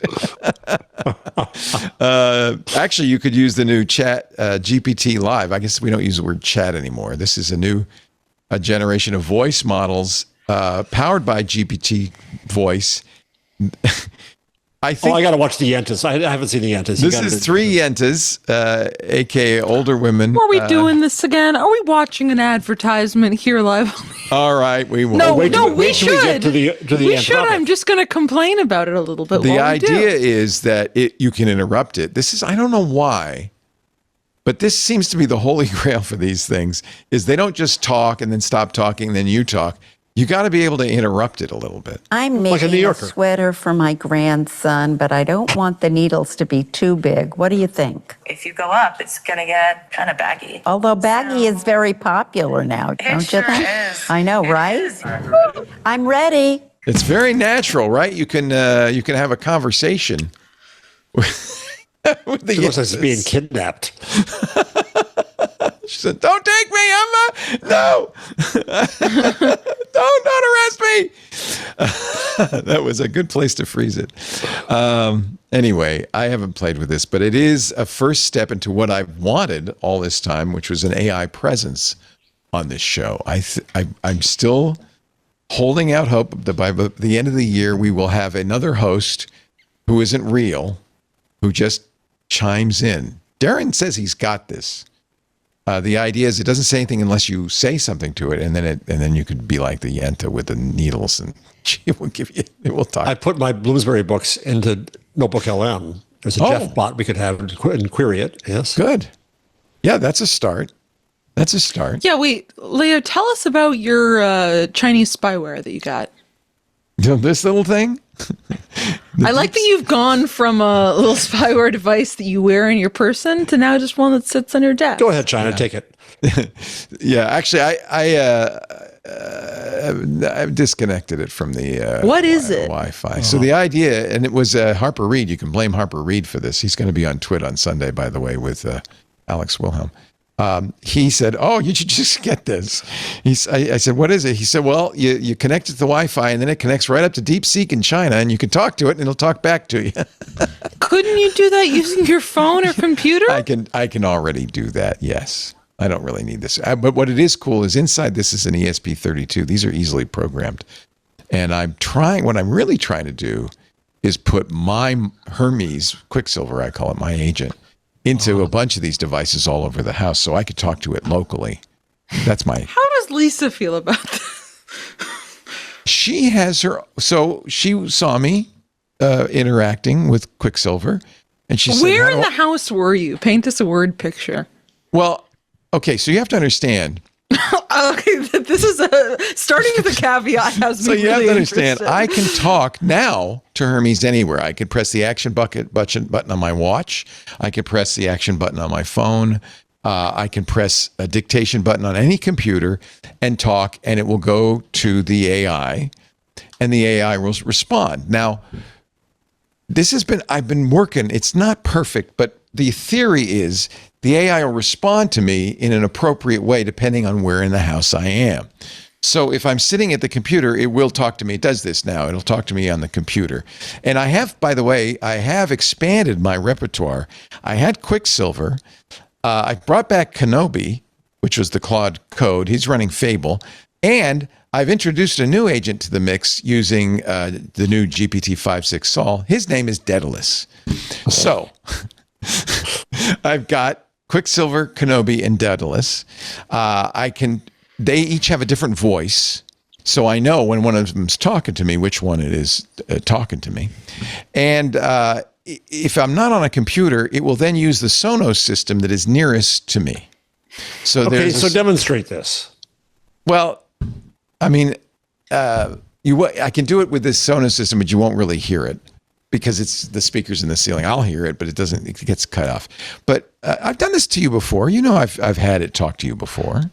How many within and Lisa, 20 she feet says of you, things like, there was a voice coming out of the attic. And I said, oh yeah, I forgot. I should have shut that off. Go ahead. within 20 feet of you right now, how many devices are there that if you spoke out loud, an AI agent would answer? Oh, well, that's the problem, is none of them are listening like an Alexa. That's the problem, is none of them are listening constantly. I can say, hey, Siri, hey, Alexa, hey, Google, and I can talk to them. But I want to talk to Quicksilver or Kenobi or Daedalus, and I've been working hard, and I haven't quite got that yet. I told you, last month, I spent hours trying to train. I said, hey, Kenobi, literally 500 times. I said it 100 times next to the microphone, 100 times halfway away from the microphone, 100 times across the room from the microphone. And then I had to go downstairs and turn on the TV, and I had to do it 100 times with background noise going on. And then I had to do it in an empty room with no anyway, I did it 500 times, and it still didn't learn. I was so annoyed. So I'm working on that one. There's this classic Onion So I pressed the headline. button. I pressed the button. That's how I get it. There's this classic Onion headline where it's Bill de Blasio to New York City. Hey, not so easy to find a mayor that doesn't suck eggs, basically says. And I bet that is what Siri feels like now, because everybody's been bad-mouthing Siri for years. The new Siri is actually great. Have you played with it? Deserves it. But, I mean, I'm excited for the new Siri. Have you played with it yet? It's the public beta. Well, we'll get there. But oh, that's right. the one you don't thing that use the Siri, latest, do well, you? no. The one thing that Siri does have going for it is it's pretty good at recognizing "Hey Siri," and at least it's got that. I was just reading about it. I'm curious as to what your experience is. I used to do the public beta. Hello, and Paris. would have. Hello, Jeff Quicksilver here from Leo. Welcome to Intelligent Machines. Hope this show is cooking. I really dislike. I was going to say that for people not watching, Leo was talking with his mic off. What feels like now it's still talking. Later. It's talking through the Sonos. It can't. Oh, that's so funny. Yeah, I can't control it. I was probably, had I not been forced to update my Mac this week to whatever the new Mac OS is. Tahoe, and it has ruined my life in multiple ways. I probably would have done the public beta, but I've been so burned by the experience of upgrading to Tahoe that I'm like, God, I can't deal with Apple on my phone. I need to have at least one Apple device that works. Currently, my Spotlight I've been unable to search my computer for like a week. Spotlight keeps getting corrupted just because I updated my computer. It's ridiculous. That's kind of not right. And I'm just like, how are you a company that has software? I know. And yet search isn't a functionality? What is this, Gmail? I think that maybe I'm just so used to bugs everywhere that I don't even notice. Because I am using the Apple public beta of iOS 27 on Siri on my watch and on my iPhone, and I really like the new Siri. I think it's going to make AI more accessible to people. Tell me about what it's like, because I kind of skimmed an article earlier today about it. I'll show you. How is it integrated? Ask a question. What would you like me to ask it so I can just talk to it here on the phone? What would you like to know? I would say. Well, I mean, I'm just curious as to what the when is the integration World is. Cup finals? What time is it here? Because I don't know. I can't make the How do I watch it? So it does a little lozenge up at the top now. That's different. Lozenge. 2026 World Cup final. Schedule Sunday, July 19th, 2026. Kickoff at 12 time. Well, that's not a big deal. I did the same thing with Google for the last year. Yeah. And You by could the not way, do that on normal I hope Siri. I didn't spoil this for you because it also showed who the teams were that were going to play. So if you didn't know, I apologize. Yeah, I mean, so this is pretty primitive, but I can also say, hey, have I gotten a text message from Henry in the last few days? I haven't checked my messages. It can also, did it hear that? It didn't. It crashed. That's good.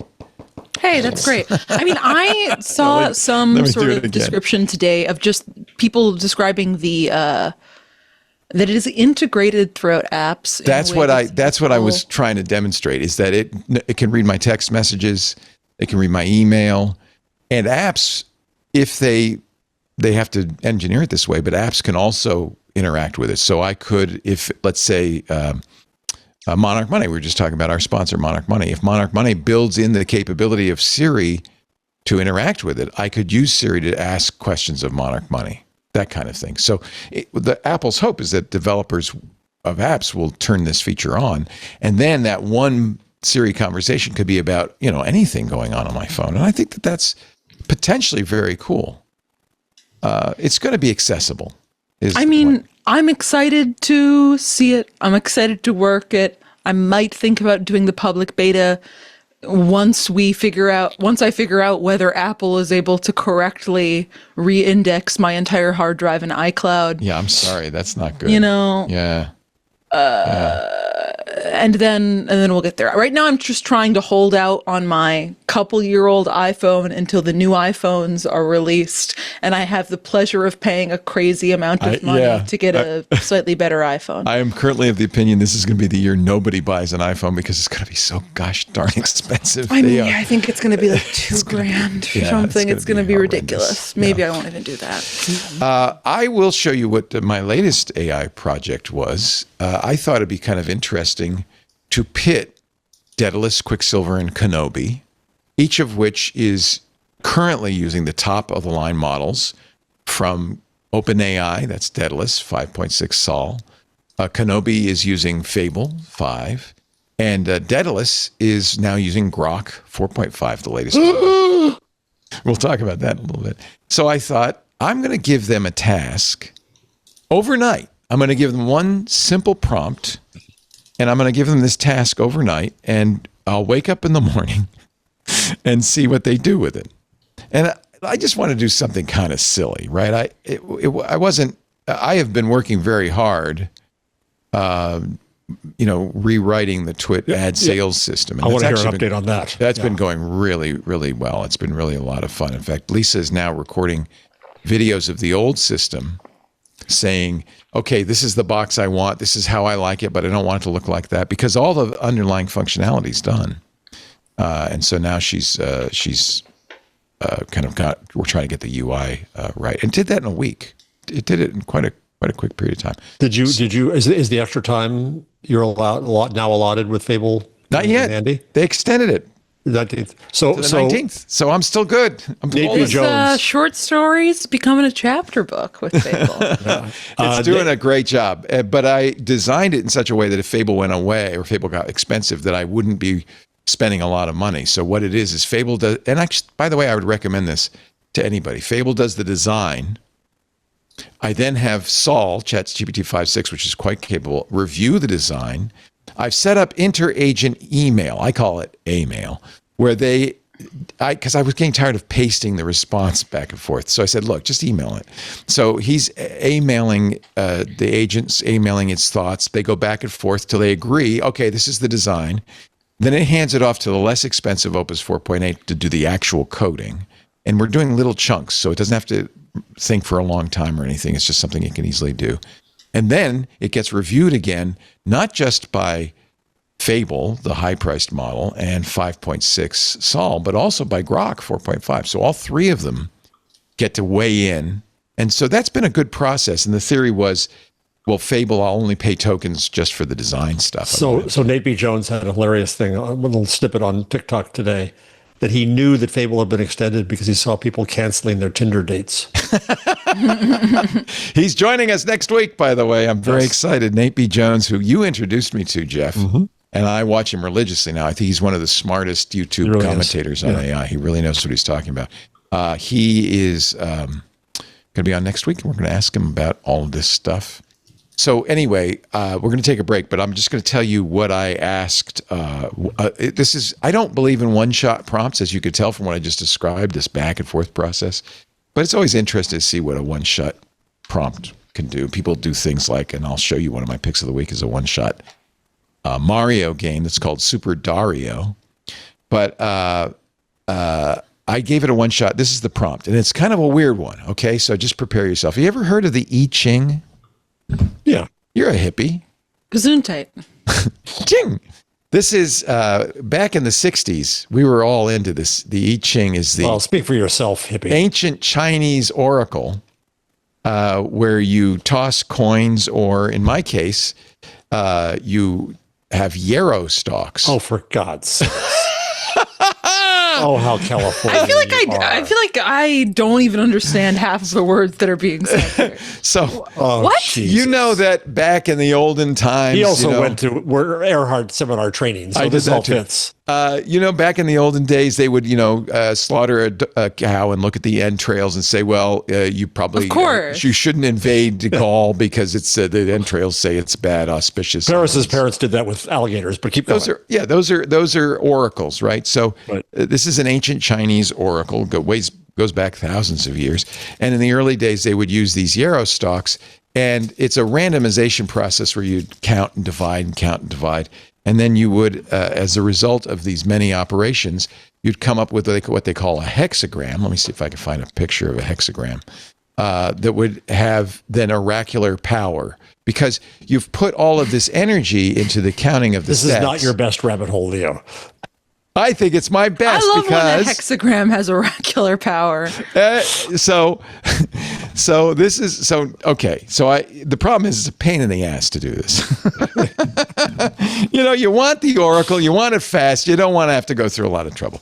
So here's the prompt I wrote. I've been thinking about some sort of digital way to use the Chinese I Ching oracle. And I want you to, I gave the same exact prompt to all three of them. I want you first to investigate the I Ching, find a book of interpretations, then take a look at the way the oracle is cast using yarrow sticks and coins. I've used the yarrow stick method. I think the idea is to influence the random throws with one's intentions, because you're supposed to form a question from the oracle, then throw the sticks while concentrating on the question. I want to make a website to simulate the process, then offer an interpretation of the result, build the site on my Cloudflare pages, call it Q-Ching for Quicksilver, or D-Ching for Daedalus, or K-Ching we got it. Yeah. for Kenobi. I set them to work in the next morning, and I will show you the result. But it was a way of saying, I wonder what I'm going to get. I don't think that's how Rafi tested the open source models. I'm just thinking. But we will have that result. I'll show you the three sites, actually. I'm sure you will. If you don't want me to, I don't have to. No. We're very it's interested. Okay. No, we couldn't be more okay. I'm sure this is how the president makes his decisions. I'll tell you what. You think of a question that you would like to ask for the oracle. for the Q-Ching. For the Q-Ching. The question should be not what should I have for dinner tonight? It's not good at that. What are the vibes of the rest of this podcast going to be? Make it something about your life that it's That's about my life. Somewhat general. That's general. It could be good. It could be bad. I'm looking for good, bad, neutral. It doesn't do good or bad. It does things like the bridge is long over which you'll cross, and then you. I think that could apply to this podcast. Well, I'm sorry I brought it up. We'll have more. Well, there go the vibes right there. I was asking these for guys a in just a moment. podcast-based prediction.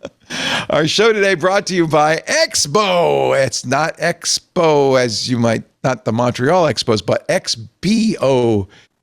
And you should know this name. This is the premier agentic pen tester. AI, we will stipulate this, right, has changed the pace of everything from how software develops to how it gets attacked, right? Engineering teams are moving faster than ever. They're creating more and more applications. The problem is security hasn't kept up.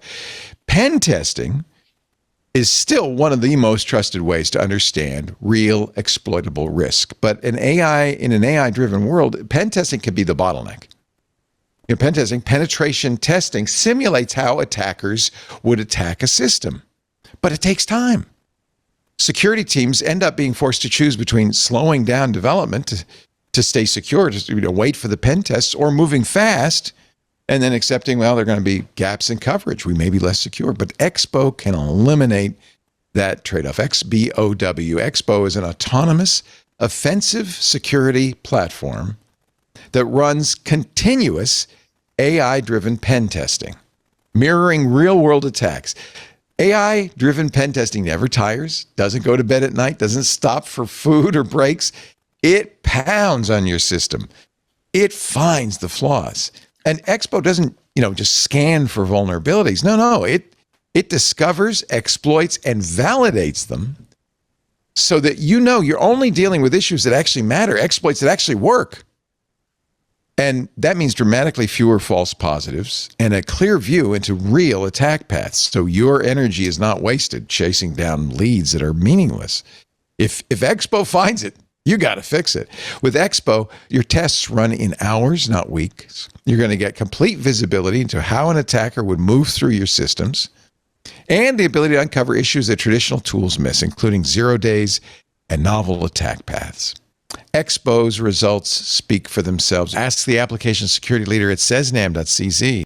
He says, quote, even right now, after 1 year, I don't know any other company that's at least close to Expo in terms of agentic pen testing. The result is predictable cost, consistent quality, and stronger security without slowing down your engineers. Expo helps security teams keep pace with innovation and cover more apps more often with the resources they already have. It's founded, an incredible lineage, founded by the team that created Microsoft Copilot, already trusted by companies ranging from fast-growing startups to Fortune 500 enterprises. XBOW Expo is quickly becoming a mission-critical layer in modern security stacks. Go to expo.com to start a pen test today. Expo.com, the leaders in agentic pen testing. Actually, all three AI companies, I think, put out like super apps this week. Am I wrong? ChatGPT or OpenAI put out a ChatGPT Work. This is powered by Sol 5. Okay, but they also made an update to the ChatGPT normal desktop that really screwed over a bunch of normal consumers. My understanding is if you had ChatGPT, just the normal desktop app on it, you, much like with Claude, can normally toggle between chat and codecs, things like that. I believe, at least from what I've seen from every ChatGPT user on social media freaking out, is all of a sudden the app was changed to be ChatGPT Codex or ChatGPT the work version, and then you have to go and download a separate one that is, I believe, ChatGPT Classic. They took out the chat. They took out the chat. Chat GPT suddenly has no more Chat GPT. It's Is this Codex. because they got rid of their browser and combined that in the app? They also killed just, Atlas. I'm always They trying also to do the killed mom Atlas. test. If you want to build a popular consumer product, you can't make deeply confusing changes like this that are going to baffle the average non-technical consumer. Darren says they mixed Codex, which is the coding tool, into ChatGPT, and now it just looks like Codex. I think we've seen this coming, which is that OpenAI sees the future not mom using chat, but the coders, enterprise, that kind of tool. But I agree with Paris. I think the real test of this is when it becomes retail. I mean, in order for these companies to become profitable, or even break even, given the amount of spending that has already occurred, they have to have extraordinarily large paying user bases. And that extends beyond just coders. Coders are not going to fill up that need for revenue. Actually, it's quite the opposite. Your mom is never going to give them the kind of money that they want and need. No, but my Enterprise mom times a billion of my moms will start to fill out that hole, and a billion of my moms. Would your mom pay more than $20 a month? I was saying no, but a million of my moms paying $20 a month. Those people are not even using 1/100th of the amount of tokens as you. So it's like the sort of customer that you want at a low cost gym. You want to get people paying your subscription fee and not using it that much. Like me at Silver Sneakers, yes.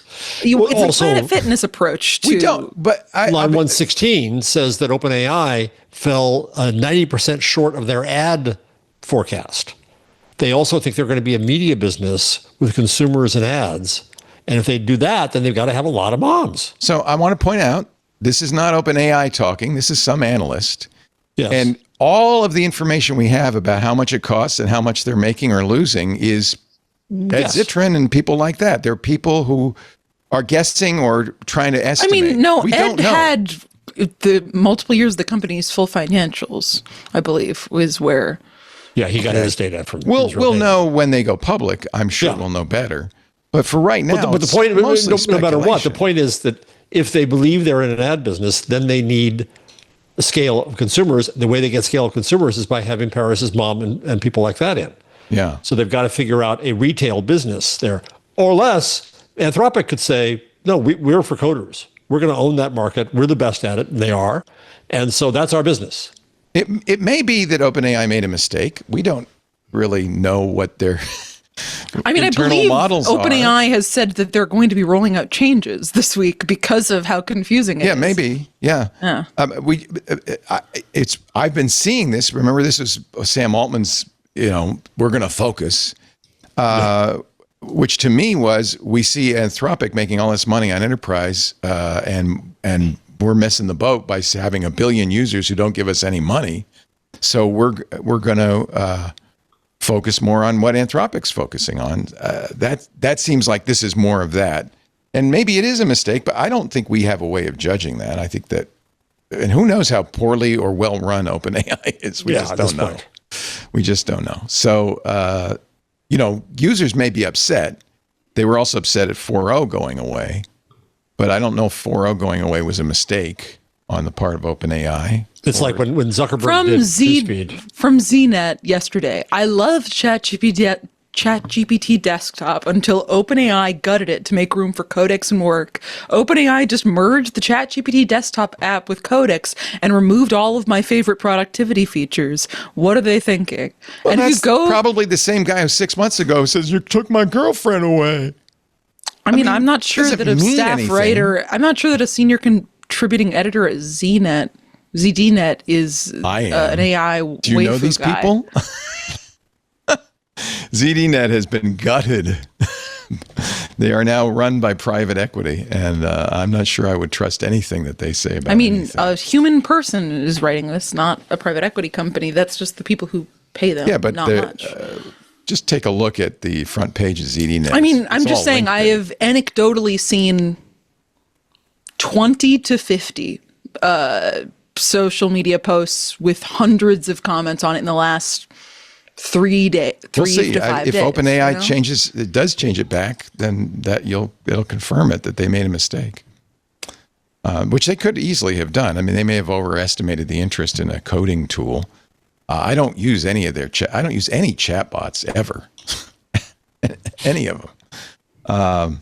So I'm the wrong person to ask. OpenAI may have made a big mistake, says Ars Technica, in the copyright fight with news organizations.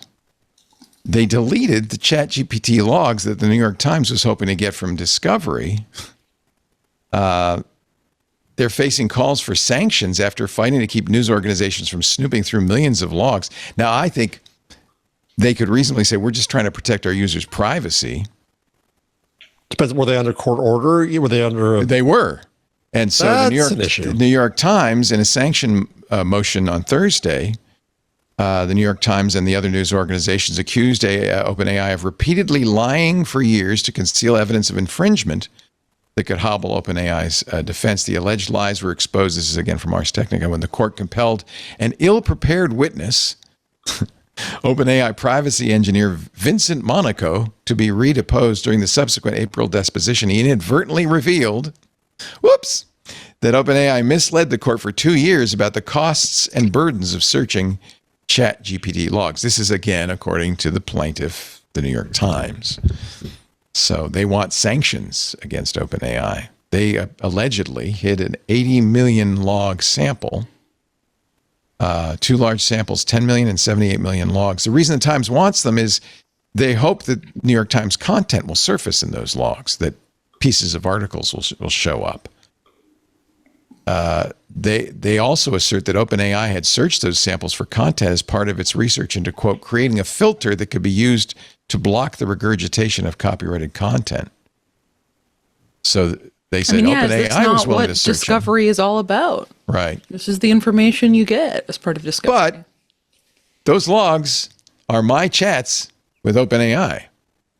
They are company data. I mean, that's what happens when you interface with a private company. That could emerge in, I mean, the Steve Jobs email to other people, it was something that I just put in the chat earlier when we were talking about his policies around recruitment and NDAs in the early 2000s. And we now have copies of all of those because they emerged in Discovery. Yeah, and you didn't just get to say, sorry, we can't hand them over. I emailed someone else who's not part of this lawsuit. Right. Never put it in writing, right? Yeah. Well, let's talk about the privacy issues that are raised. This is a tweet from a green being on X. Okay, Grok just uploaded my entire user directory to XAI's servers, including my SSH keys, my password manager database, my documents, photos, videos, everything. And he's got the receipts here. How did he allow it access to all that stuff in the first place? Well, so this is something I've had my eyes opened to. When you use, let's say I say to Anthropic, as you just did, or you said it to Google, here's all my books, read these, and build a nice little model for me with Notebook LM. Of course, all of those things are uploaded to Google. You know that. It's generally AI, but it's Grok. What are you thinking? Well, I'm using Grok too. Frequently, when you're using these models, they will read your files. They will read documents. This is part of what they're doing. So here's from Sarah Blab. This is a gist on GitHub. What XAI's Grok Build CLI, and this is their relatively new command line interface, their version of Codex and Claude Code, actually sends to XAI, and this is a wire level analysis. So they actually looked at what was being sent. So for instance, it transmits the contents of every file it reads, including, and this is scary, a .env secrets file. So for instance, all of my passwords, I don't give my passwords to the AI, I put them in an environment variable, right?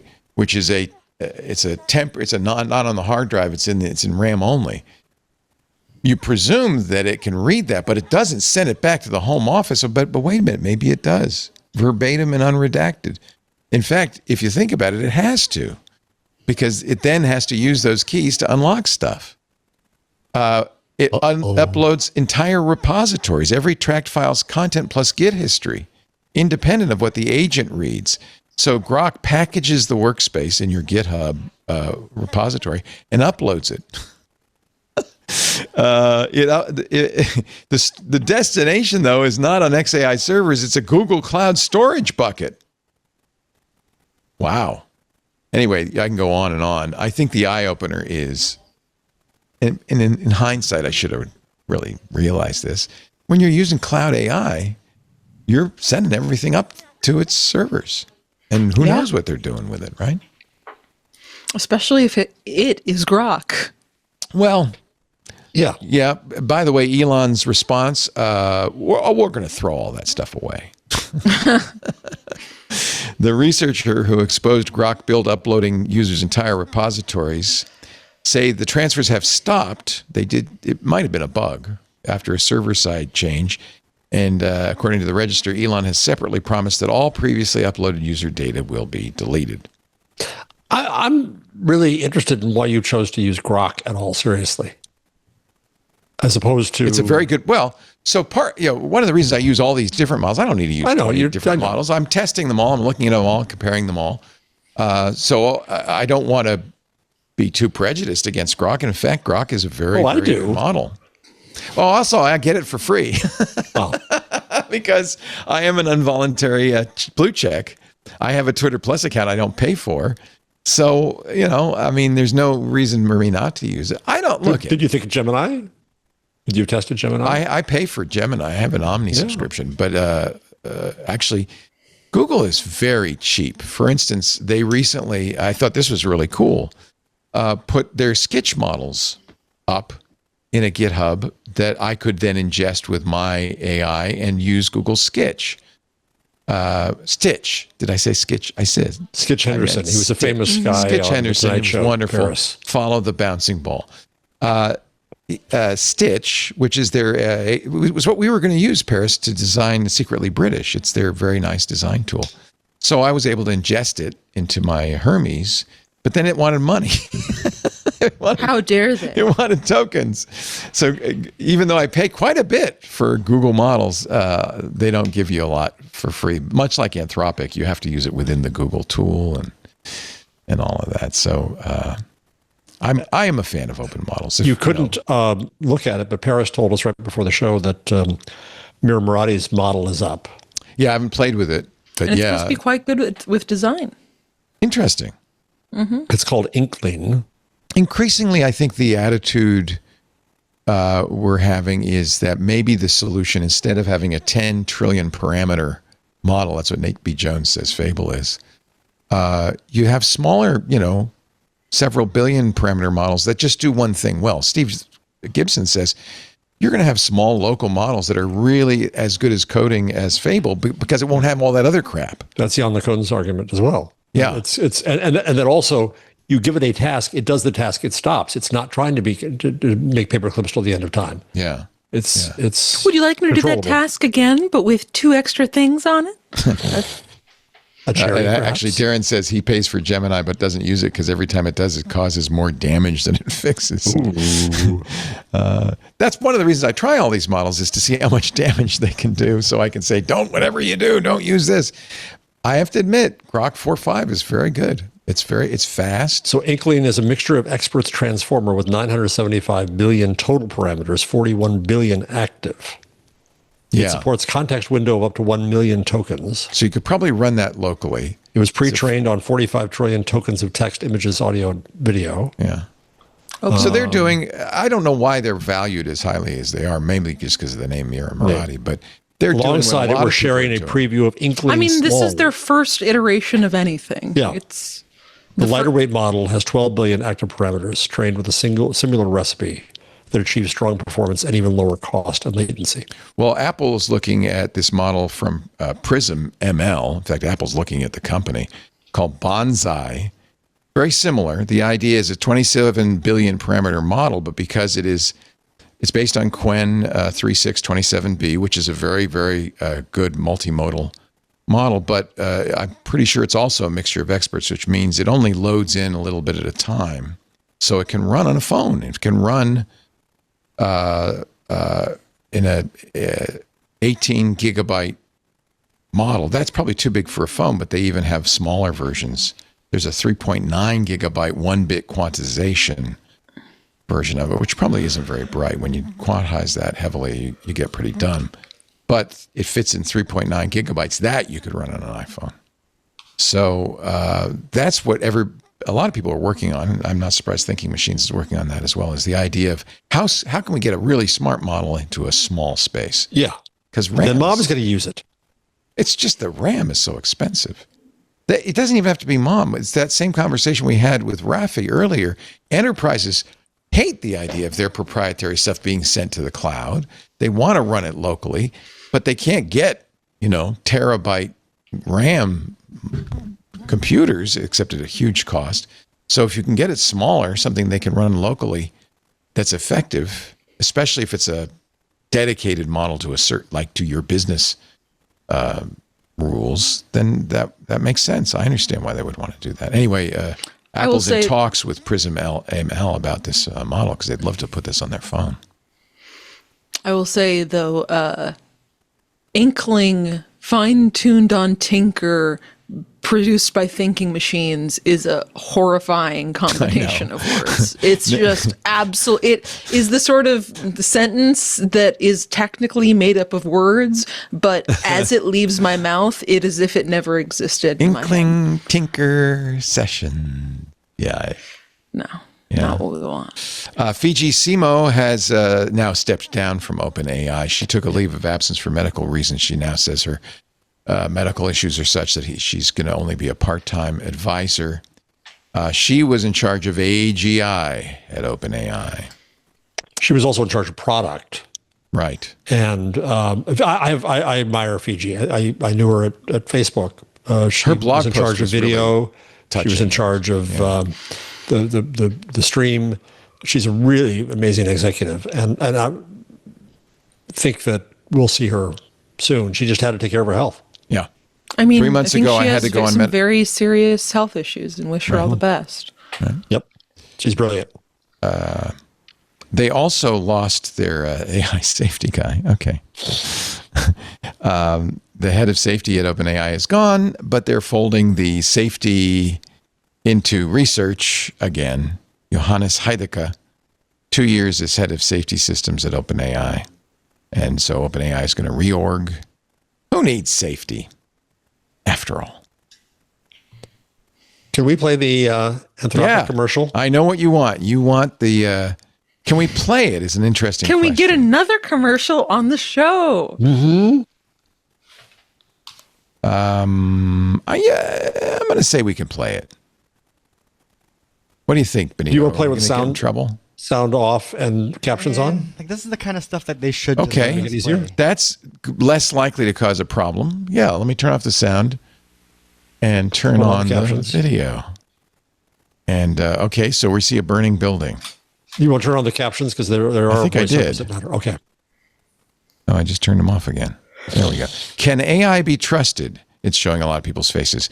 Who's going to hit the stop button if we need to? How do we really ensure what we're aiming to achieve? It's going so fast.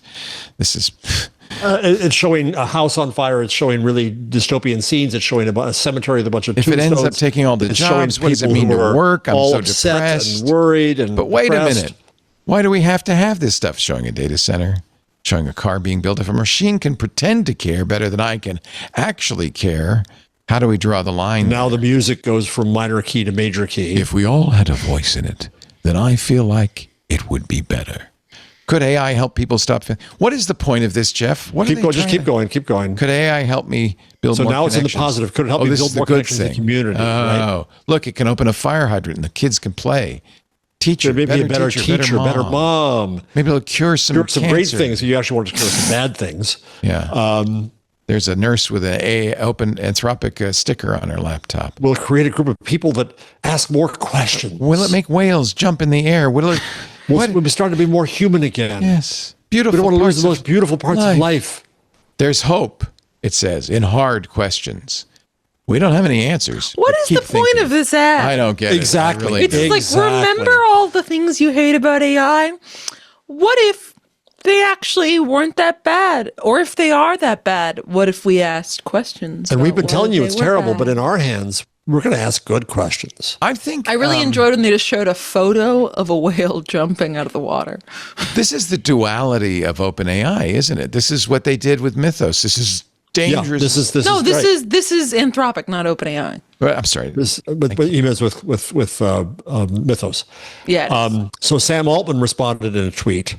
I thought this was satire. Kept looking for the handle to be spelled C1 on AI or something. Then Sam came back and said, hold on. That's actually very funny and telling. It is very funny. That Sam Altman was like, no one will be dumb enough to point out all the stuff that people hate about our companies. So his next tweet is, hard questions are great, but only if we deem you worthy enough to not silently downgrade you or even get access at all. Beth Jesus said, Jesus or Jesus? How does one pronounce that? I don't even know.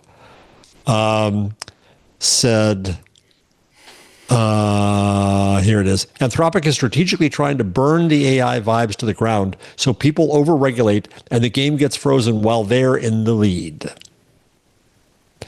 It's ridiculous. Why they did this? If you go to Tech Meme, it shows 100 tweets about it.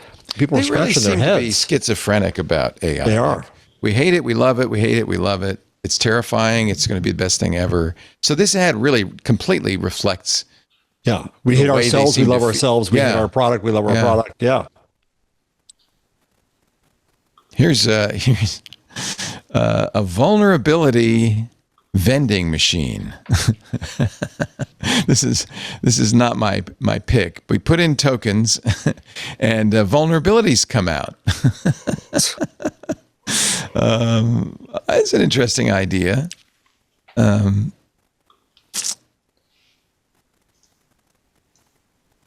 What else? Australia is demanding AI companies must produce more energy than they consume and stop stealing content.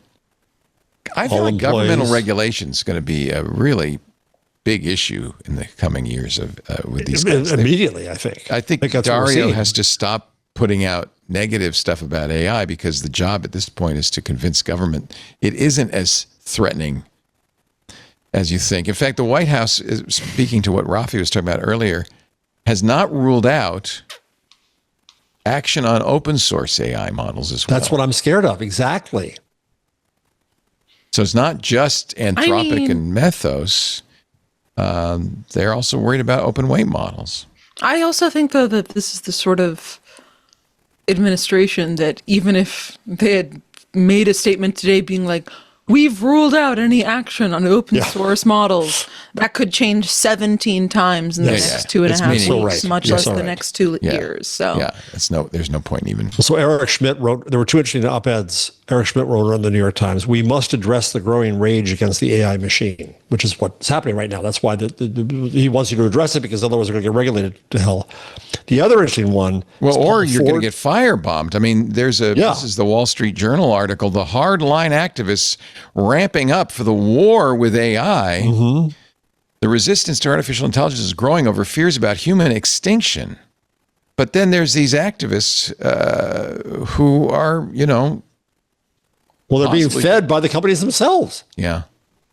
We're going to see, I've been saying this for a while, there's going to be a schism between people who want AI and people who want to stop it by any means necessary.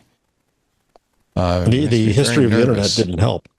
Yeah. Meanwhile, Paul Ford wrote an op-ed in the New York Times, which I think you're going to like a lot if you didn't read it.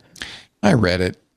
Code is free speech. Well, what he's arguing in terms of the open source and the regulation is code is speech, and it needs protection. Yeah. Do you disagree with that? It's not no, I don't disagree with it. I don't think he made a very persuasive argument. If it didn't, it wasn't very, it wasn't persuasive, in my opinion. It was an opinion. Yes, he has an opinion. There's no question about it. That's all I have to say about it. It didn't wow me. All right, let's take one last break. Picks of the week coming up in just a moment. You're watching Intelligent Machines. Paris Martineau, Jeff Jarvis, and you, dear friends. And a special thank you to all of our Club Twit members who make this show possible. About 30% of our operating costs now are paid by the club members. Thank goodness we have the club.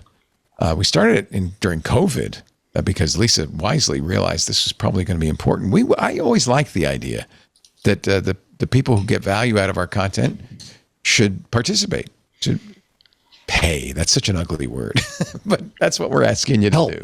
Help. Thank you.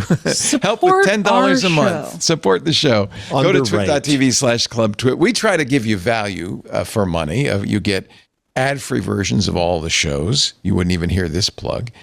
You get, by the way, in those ad-free versions, you also get chapter markers so you can jump around and skip the parts you don't want to hear or go to the part you do want to hear.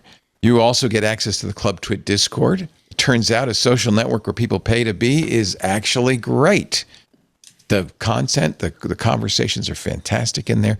You also get all the special programming we put in there. We're going to be very busy this rest of this week. We had a great AI user group, by the way, last Friday, which I would highly recommend to club members.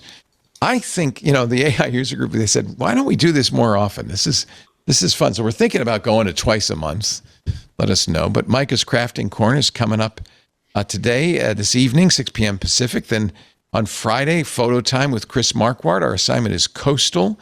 The Media Club, we've been doing Stacey's Book Club for a while, and Micah said, why don't we do media too? So we're going to be talking about The Matrix. That should be... Wait, can I come? Everybody's invited, even you, Paris. I bought the steel box of all the Matrix movies. Wait, can we do a special episode where we all watch The Matrix on physical media and then talk about it? Specifically, I want to do Matrix 2 in conversation with AI. Okay, because I'll be honest, I watched Matrix 1 on that nice collector's box that I bought on your recommendation. It looked beautiful, by the way, on my beautiful HD screen. And I could not bring myself to watch 2, 3, or 4. They're really interesting nowadays. I want to hear your take. Matrix 2, very interesting in the age of AI. Matrix 3, you can kind of take it or leave it. Matrix 4, awesome. Always. Okay. Oof. That's, takes. In my opinion, a controversial point of view. But that's what the club is for. So I'll tell you what, we are going to do the discussion on Friday, 2 p.m. Pacific, 5 p.m. Eastern, for people who've watched The Matrix. If you want to do a watch party after that, be my guest. I think that'd be a lot of fun. This is what the club is all about. Home theater geeks. Jeff Atwood's back on the 31st. He was in Berlin for the developers conference. He'll talk about that. His show has a geeky name, a developer joke, Off by One with Jeff Atwood. Hands on Tech. The AI user group is coming up again the first Friday of every month, so that'll be August 7th. Stacey's Book Club. We've got the book, Slow Gods by Claire North. Start reading it now. In 1 month, we will have the book club. These are all things we do in the club, so join it. We'd love to have you. It's so much fun, and it helps us continue to do independent programming. And I think if we learn one thing in this era of AI and the internet and everything else going on, it's that independent media is a rare and valuable commodity, but it takes your support to keep doing it. twit.tv/clubtwit. It's a value add. Thank you, Mandar. I do have to warn you, a lot of animated GIFs in the Club Twit Discord, but also a lot of Paris Martineau. So there's that. It makes up for the animated GIFs. I'm always at war with animated GIFs. That's what people always say about me. So let me show you. I mentioned Super Dario. It's pretty much, I would say, a one-shot joke, probably a one-shot AI. You will like it because if you've ever played Super Mario, you will recognize it. It says, Fable 5, trust us. This is the good one. There's Dario jumping around. Still the most powerful model this week. Whoa, watch out for that. Oh. Don't get hit by little clawed flowers. Here's the good news. You can't really die on this because there's Sam Altman. Watch out for him. He's slippery. Fable 5 extended by popular demand. Look at that. Through July 12th. Good news. I was able to extend it. Let's extend it some more. What do you say? Jump over. Oh, back into the hole. Jump over some Sam Altmans. Wiped out again. But wait. Fable 5. Your valuation's going up. Now with 3% more reasoning extended through July 19th. If you keep playing, you keep extending it. And that's the beauty of this silly little game. Who got to show it? Super Dario. My pick of the week. I have others actually, but I think that's the best one. There is a guy who's put up a post on how to get Claude to stop using the words load bearing. There are certain, I don't know if you've noticed this, but there are certain tropes that keep coming up. The AIs can't stop doing it. Load bearing is one of the most annoying. I'll leave that as an exercise for the reader, but there is a whole article on The Atlantic about it's not X, it's Y, the most famous AI writing tick. And they all do it. The funny thing is, Willow Ramus, they all do it. It's not just one model. Everybody does load bearing. Everybody does, it's not X, it's Y. Oh, one more thing, because this is important. The history of LLMs, actually somebody in the club sent me this. The timeline and evolution of large language models going back as far as 1950. So this is really interesting because it talks about transformers, how they came about, with the history of LLMs from ELIZA to GPT, the rise of modern LLMs starting in 2018, the reasoning revolution starting in 2024. If you're interested, it's not very long. In a few pages, you can really get how we got here from there. I think it's a really well done page.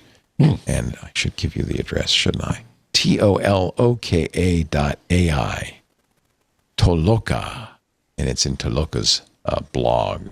Toloka, I guess, is a company that does AI training. And now, Paris Martineau, your pick of the week.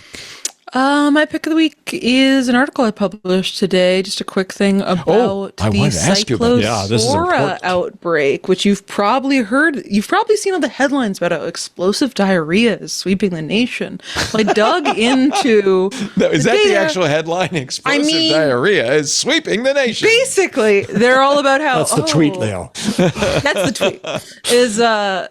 I dug into the data, and it's a bit more complicated than that. The headline of it is, no, you shouldn't avoid fruits and vegetables due to cyclospora, just because I feel like there has been a bit of a misconception perpetuated lately. If I cook it, is it going to be safe?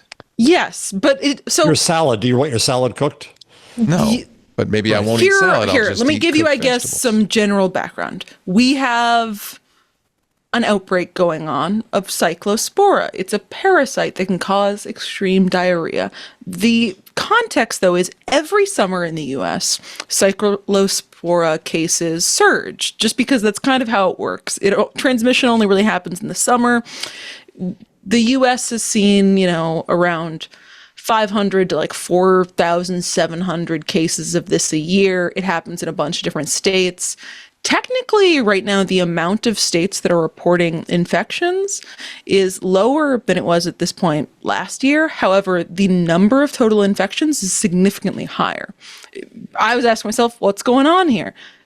Really, it seems like what's going on is you've got your normal spread of a little bit of an uptick all over the U.S., plus a huge surge that's going on in Michigan and 3 other kind of surrounding states that seems to be related based on some genetic testing the CDC has done, but they haven't figured out, what the exact source is and what the food is. So if you're in those areas, in Michigan in particular, people recommend that, you don't buy bagged lettuce, which could possibly be a source of the outbreak. Because you want a head that you can wash yourself? Is that the idea? Yeah, if you want to have salad and you're in those areas, you could get a head of lettuce, remove the first couple of leaves on it, maybe wash the outside, chop it yourself.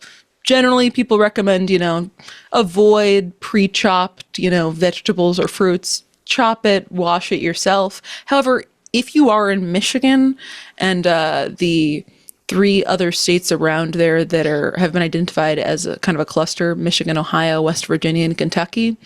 What our food safety experts recommend is, like, maybe for the next week or two, avoid lettuce generally, if that's possible for you. I think that that's a fairly targeted recommendation. It's only because there's some preliminary data from Michigan, the state that is like responsible for the majority of the cases so far, has kind of picked up some signals that it could be lettuce related. But this really means for everybody outside of that cluster, you don't need to be totally panicking and avoiding eating all fruits and vegetables. There's a couple of other states that are seeing like a slight uptick in cases, like higher than average number of cases for this time of year. Like New York State has 500 cases, and in a normal season of summer, they get like 500 to 700. It's not out of normal, but it's a little higher. If you're in one of those states like New York or Illinois, wash your food whenever you're cooking it. Make sure you wash your hands, stuff like that. So Taco Bell seemed to preemptively made an announcement that it would stop selling things with lettuce and cilantro and some other things, which struck me as preemptive, like we're going to be safe. But then the stories are kind of, well, they're investigating Taco Bell. Did you come across anything about any? I did. This is something I've been my understanding of the timeline is what happened is Michigan has, so the way the food-borne illness surveillance system in the U.S. works, it's basically kind of state-by-state basis. They don't get that much money from the federal government, but they're trying their best. Michigan's actually been really trying hard on this. They've been publishing case totals every single day, trying to give advice early on, like in the last week or two. They were like, hey, we're starting to see some of these signals around lettuce. This is something that's historically been connected here. Everybody watch out. And around this time, Taco Bell pulls lettuce off its products. They say this is just preemptive because lettuce, and specifically bagged and pre-chopped lettuce, like the sort a fast food restaurant would use, is often implicated when these sort of outbreaks happen. The same thing happened with McDonald's like 8 years ago, and I kind of believe them on that. I mean, I think the thing is, I obviously don't know what Taco Bell does and doesn't know, and none of the investigators have said it absolutely is or absolutely isn't Taco Bell. But the sort of thing is, like, when health investigators are looking into this, they are looking into what restaurants, what fast food chains, what grocery stores you shopped at, what you bought. And if it was something as simple as the lettuce in the Taco Bell has this parasite, I think that would provide like a very strong and identifiable signal that would be more easy to identify, and perhaps would have a larger national spread than this strange cluster of cases in just like one region that we're seeing that seems to be hitting a more like supplier than a the demographics of the people who are getting sick. Like the average age is 44, and it's like 60% women. Like, it doesn't scream Taco Bell to me. That screams bagged salad or like herbs, which are common things. Obviously that's just speculation, but the Washington Post article about Taco Bell you're talking about, I read, and I mean, I don't know what other journalists do and don't know, but it wasn't written to me. It was based on an honest sourcing, which could be totally legitimate, but it wasn't written to me in a sense that felt like super strong. Okay. Like, my hypothesis is that maybe like Taco Bell recall, they're not recall. As a responsible preemptive move. Yeah, responsibly they pulled this because they're like, listen, we don't want to be involved in this. And then some investigators were like, Taco Bell, headlines, has pulled this. We should look into it. And that seems to be the extent of what's happened. Isn't the gestation period for it also longer? That makes it harder to... Yeah, it's kind of complicated. Whenever you eat something, it could be like 2 weeks later that you get sick, and then you're sick for quite some time. It's also way more complicated to track. Like, if you're looking for something like salmonella, like, it's pretty easy and fast for health officials and investigators to like both determine that salmonella is on the thing or find it in your sample and then kind of genetically test it. Everything about that process for cyclospora is way harder. Plus the fact that, it's a somewhat rarish parasite comparatively. So the average doctor before this outbreak became national news probably didn't have that top of mind if a patient came in with diarrhea. So if I wash my, you do talk about this in your article, you can wash it off, right? I mean, yes, and it's important. Everybody should be washing their produce anyway, just because that's an important, helpful step to do. I put baking soda on it when I wash it. I'm not certain as to the efficacy of baking soda. I mean, I looked into some of the like medical and scientific research on this, and it seems to indicate that cyclospora is more difficult to remove from foods than other parasites. There was some scientists that did a study of like berries, which is something that often But less cyclospora is better. Yeah, less cyclospora is better. They were like, it is related to the quantity. They're like having your berries in a strainer under cold water for a minute, rinse them. That got rid of a sizable chunk. It did? I think it got rid of, let's see, 11 to 69% of the cyclospora in raspberries. Raspberries are harder because there's all these little hiding spots. I was going to say raspberries are harder than blueberries, but so water was like 11 to 69%. Water with like a vinegar solution, it was like 1 part vinegar, 3 parts water. I've got a link to the part in the thing that says it was slightly more effective, but still not crazy. The most effective was like rinsing it with water and then putting it in a salad strainer and spinning it around and then rinsing it again, basically. But that still left some on it. Generally, I mean, though, removing cyclospora from a contaminated item could be beneficial because it means there's less parasite your body has to fight off. But I mean, there's no indication that this is coming from berries so far, and some of the researchers I spoke to said actually the demographic data we've seen so far indicates it might not be the case because, I mean, I don't know if you guys know anything about children, but children love to consume berries by like the poundful, it seems, and we're not seeing a really high rate of infection in children. Again, it seems to be. I buy raspberries every morning. That's good to know. I mean, my general take on this is I know it's really easy to get freaked out about stuff. Obviously, nobody wants to get explosive diarrhea, but if you're outside of these effective areas, and if you're in a state that isn't seeing an unusually high number of cases, you can just take basic food safety precautions. So today I went to Popeyes because I had a hankering for the Popeyes fried chicken sandwich, but I really like the new Popeyes wrap. It has some lettuce and some cheese in it, and it's really good. But I decided not the time to have the wrap today because of the lettuce, so instead I had the sandwich. That was my safety tip.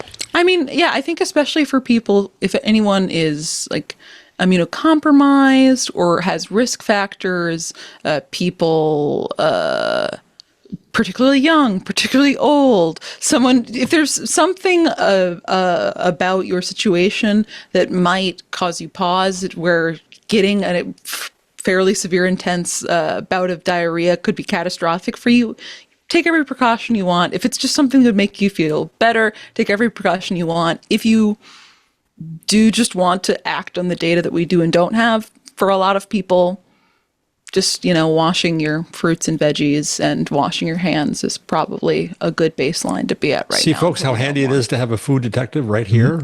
Paris's article, like all our articles, free at consumerreports.org. Yeah. No, you shouldn't avoid fruits and vegetables. And people are so mad at me about this online. They keep being like, did the virus write this? Do you not mask either? And I'm like, it's guys, a parasite, and no. I'm just like, saying that, yes, you should be allowed to eat fruits and vegetables, things you need to have a balanced diet, does not mean I'm saying you can't take whatever precautions you want. I eat Wyman's frozen wild blueberries all the time. And I'm going to presume that cyclospora I was going to say frozen. survives Why frozen? Why not fresh? Because blueberries last fresh about 3 seconds. That is true. They do. Raspberries are faster.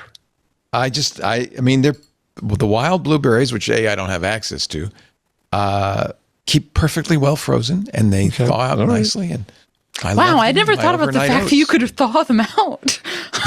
Amazing. I've always just thought of frozen blueberries as something I'd put in smoothie. Yeah, they're good frozen, as a matter of fact. Okay. Yes, again, consumerreports.org. Jeff Jarvis, pick of the week. Okay, a couple quick things. One is that Google has started a new profiles thing for creators. And so I went and did it. Oh. So if you go to profile.google.com/@JeffJarvis, you'll This see is that kind of like example. About Me, right? Yeah. So you can link it to your Facebook, Twitter, Instagram, blog, and so on. What's the URL though? Is it? It's what I just said. It's profile.google.com/@JeffJarvis. Okay. So that's one. And then last week, or I think it was last week, week before last, we talked about the French jackets. Yes. That from Alex Karp. So, oh no, another mention of Alex Karp today. Well, you've now broken the record, ladies and gentlemen. That's introducing our secret word. Alex Karp. So there's a variation on the jacket, which I think might appeal to all of us and our listeners. The Slow Learner Dusk jacket. Made to carry a lot of books. I have seen this. It's got a big pocket for books. A huge pocket for books. Multiple pockets for books. I do. Books everywhere. We should all get matching jackets, guys. I might get this. It's still $200. It's not cheap. No. Does it come? Oh, it does come in other colors. Oh, the It doesn't blue have to be one is black. fun. Would you like orange, green, or blue? That's cute. Yeah. And it's got a I big. think we should all get matching Intelligent Machines Letterman jackets. They call it anti-workwear because you should go and read. and But why not do you work. need to carry? When do you ever need to carry 5 books with you? Like this clown? Yeah. He doesn't even look happy about it, to be honest with you. He seems That like, man looks like he lives in Bushwick and is going to ruin your life. I have too many books. I don't want to read all these books. That man is somehow smoking 3 cigarettes at once in the L train. Well, does she look any happier? No. She looks more determined. Omen has 4 to 6 fine line tattoos on her arm. I don't know what that means. A fine I'm line doing tattoo, Brooklyn but apparently it's a discrimination right thing. now. On the Yeah, you are. Yeah, you are. Ladies and gentlemen, we do Intelligent Machines every Wednesday, 2 p.m. Pacific, 5 p.m. Eastern. That's 2100 UTC. Although, if Congress gets its way, I don't know. It'll all be daylight savings We'll have time nothing to from talk here about on. because there's no AI, too. Yeah, I don't know. Next week, Nate B. Jones, AI strategist, will join us. His YouTube channel, Nate B. Jones, is incredible. Yep. The following week, finally, Henry Blodgett will show up, will join us. I'm excited about that. He's got a novel that involves AI in some way. Okay. And his newsletter involves Is this AI. our first convicted security fraudster Yes. on the pod? As far as we know, right? I mean, that can't be true given the amount of AI boys on this show. But this is the only known one, I The only suppose. one we know about. And Philip Shoemaker, following that, he is the founder and CEO of Persona Shield.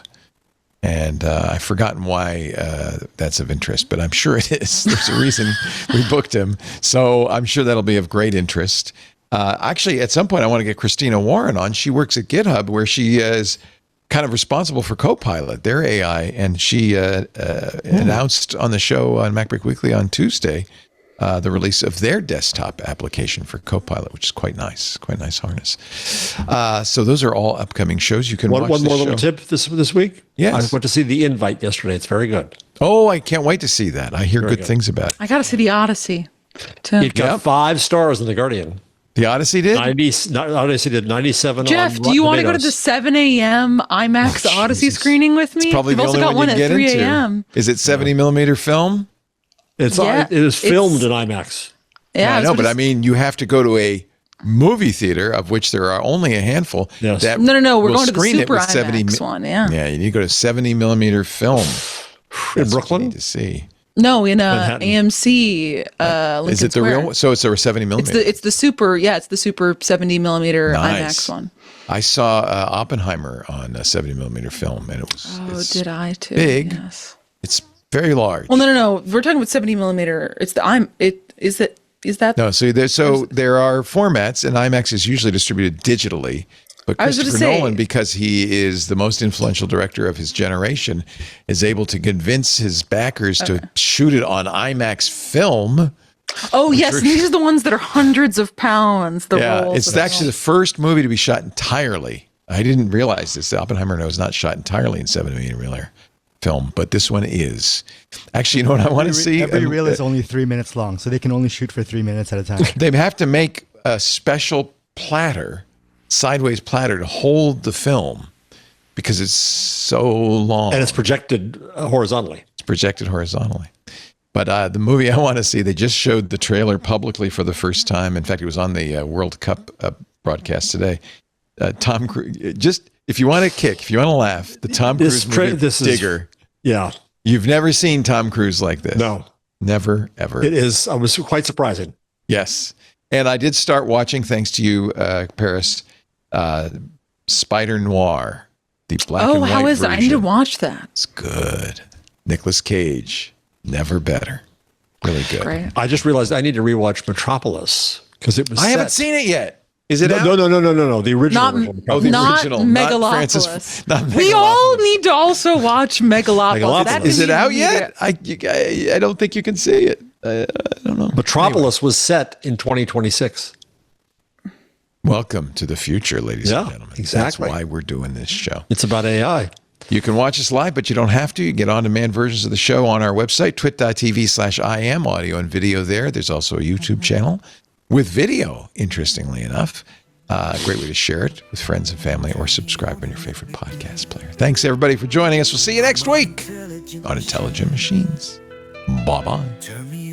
If you like what you heard and you want more of this week's top stories in tech, well, subscribe to Tech News Weekly. Every Thursday, I talk with the journalists making and breaking the tech news. I'm not a human being, not into this animal scene. I'm an intelligent machine.